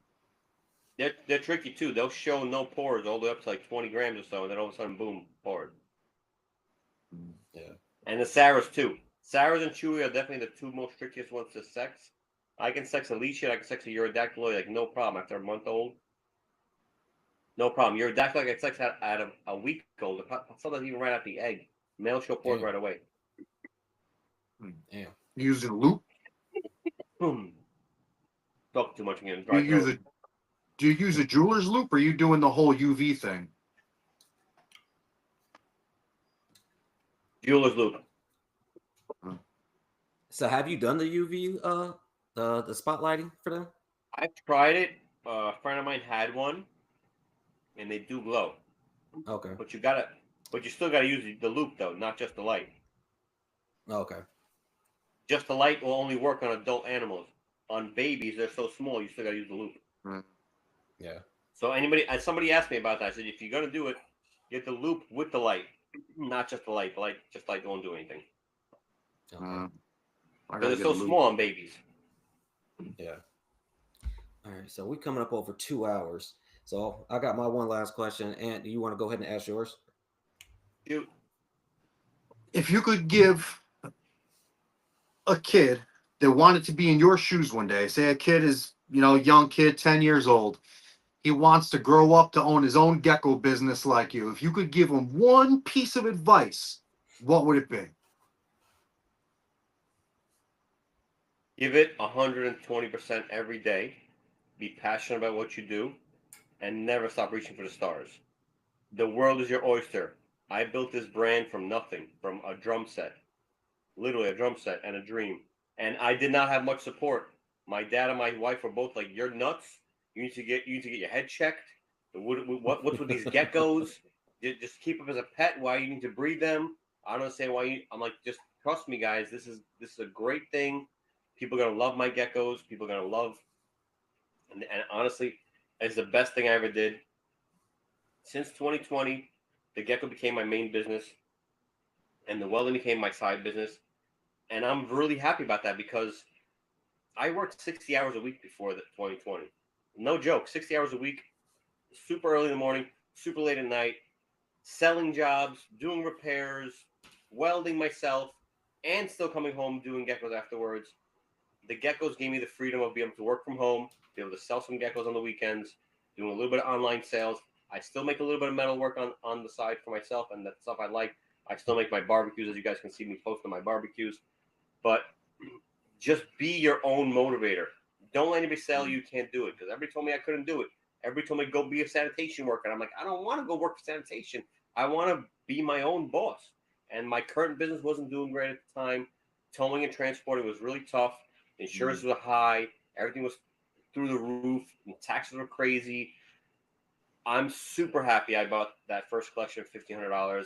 I'll never take it back. I love making beautiful geckos. I'm never going to stop making beautiful geckos.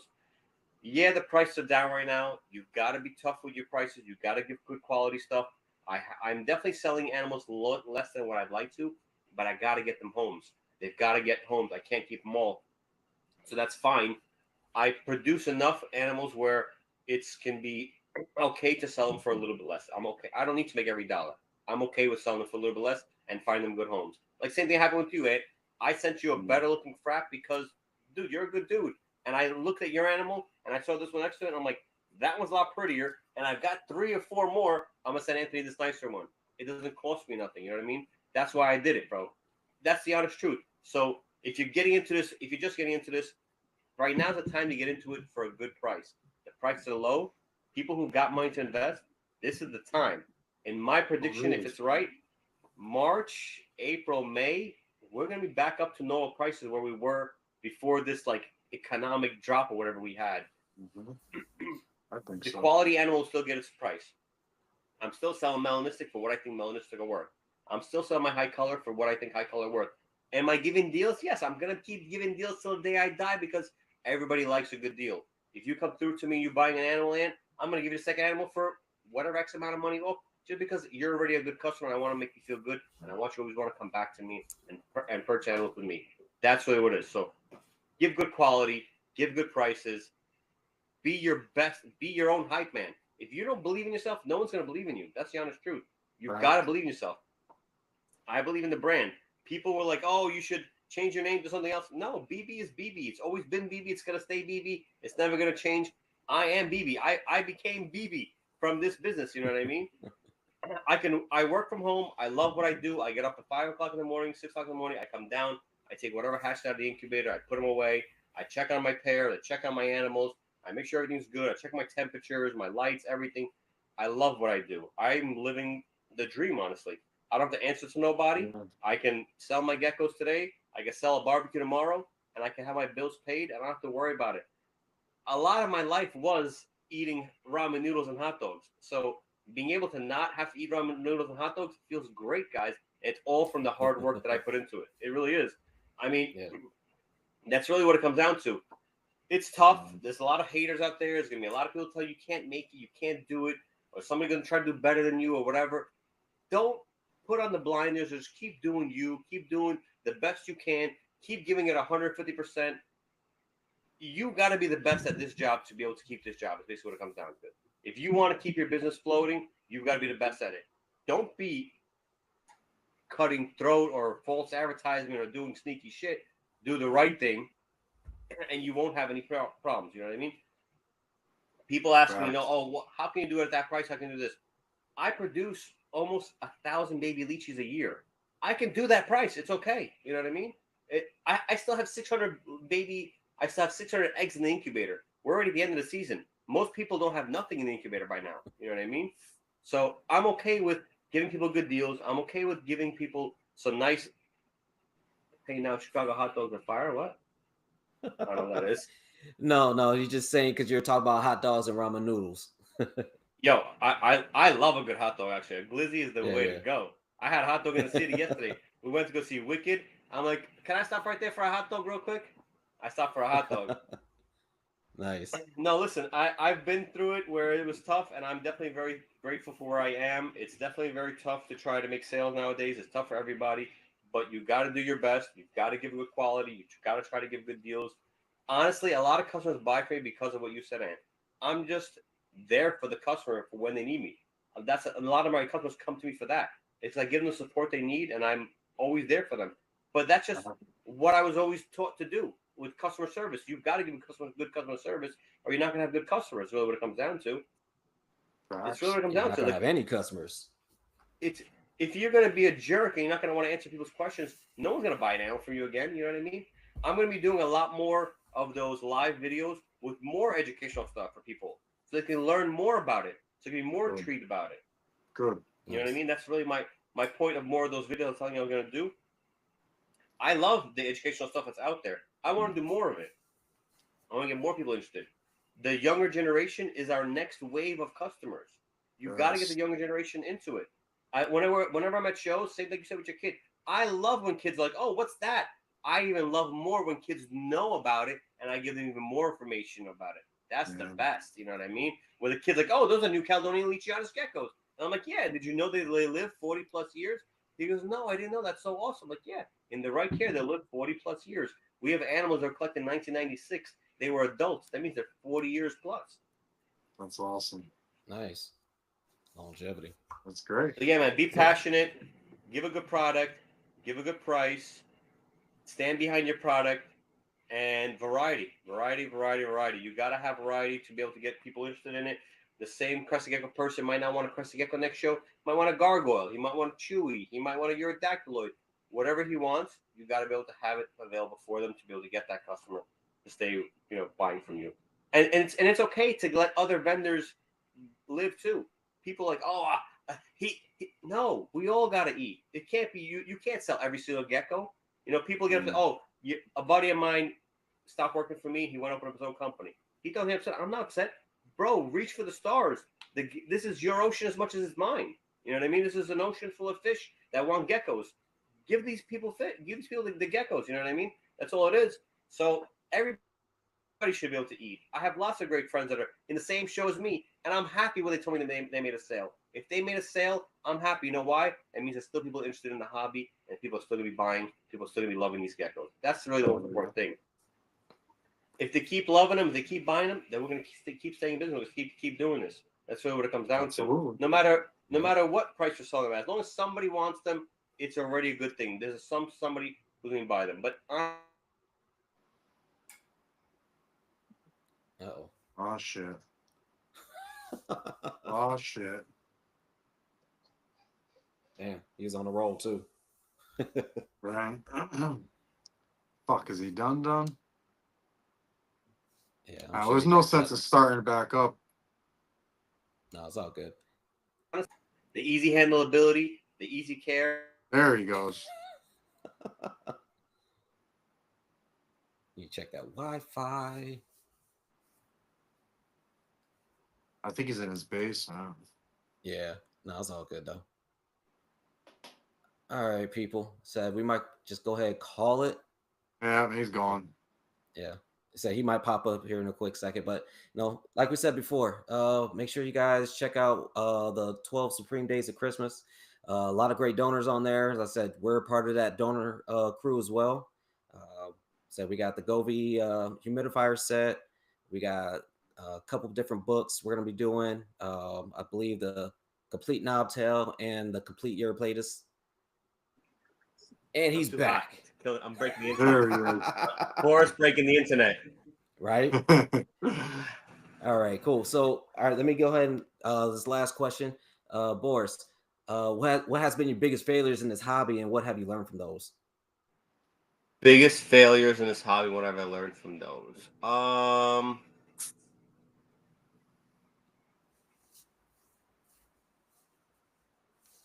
I definitely had an incident that happened with a heated rack one time with a thermostat that I had lost probably 3 or 4 adult males. Oof. And that's why I do not recommend heated racks for anybody, because what happened was somebody was sweeping and they swept and they pulled the thermostat cord out. There was no. Ooh. They cooked like 2 or 3 adult male Crested Geckos when I first started, and I said, well, I'll never use a heated rack again. And when I buy racks, I just cut the cord. I don't even let them plug it in. I don't want anybody to be like, oh, this should be plugged in and plug it in by accident. I just cut the cord off. My room gets heated. I do not turn on any heat pads at all. That's it. That's the biggest rule I could definitely tell somebody to not do, because it's so easy to mess up. Okay. So no heat pads. Heat the room. That's the best advice. And variety. The first thing one of the best things that I started doing was having some other type of geckos on my table. Because when I had just Crested Geckos, you can only get just Crested Gecko people. That's really what it comes down to. So that was probably one of my biggest mistakes, was not having variety from the gecko. And I think after about a year or so, I started having variety. Okay. Awesome. That's what's up. Probably the first 7 months or so, 7 to 9 months, I had no variety, and then I started getting more. Yeah. Right, cool. So where can everyone find you? On IG, your website, if somebody wants to be part of the BB's family, own your animals, get your advice, tap your brain, where can everybody find you at? So I answer everywhere, Instagram and Facebook. You can message me, even Morph Market questions, no problem, anytime.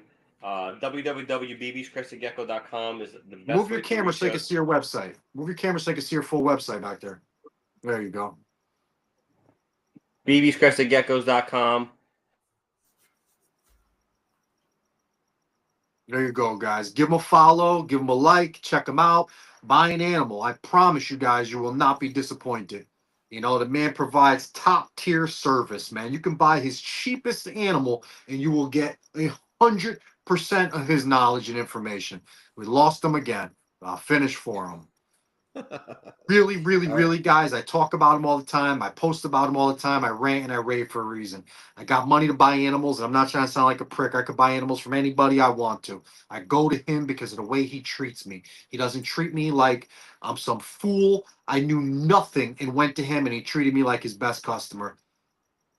Check him out, guys. Follow him. The man is super knowledgeable. Will share anything he knows with you.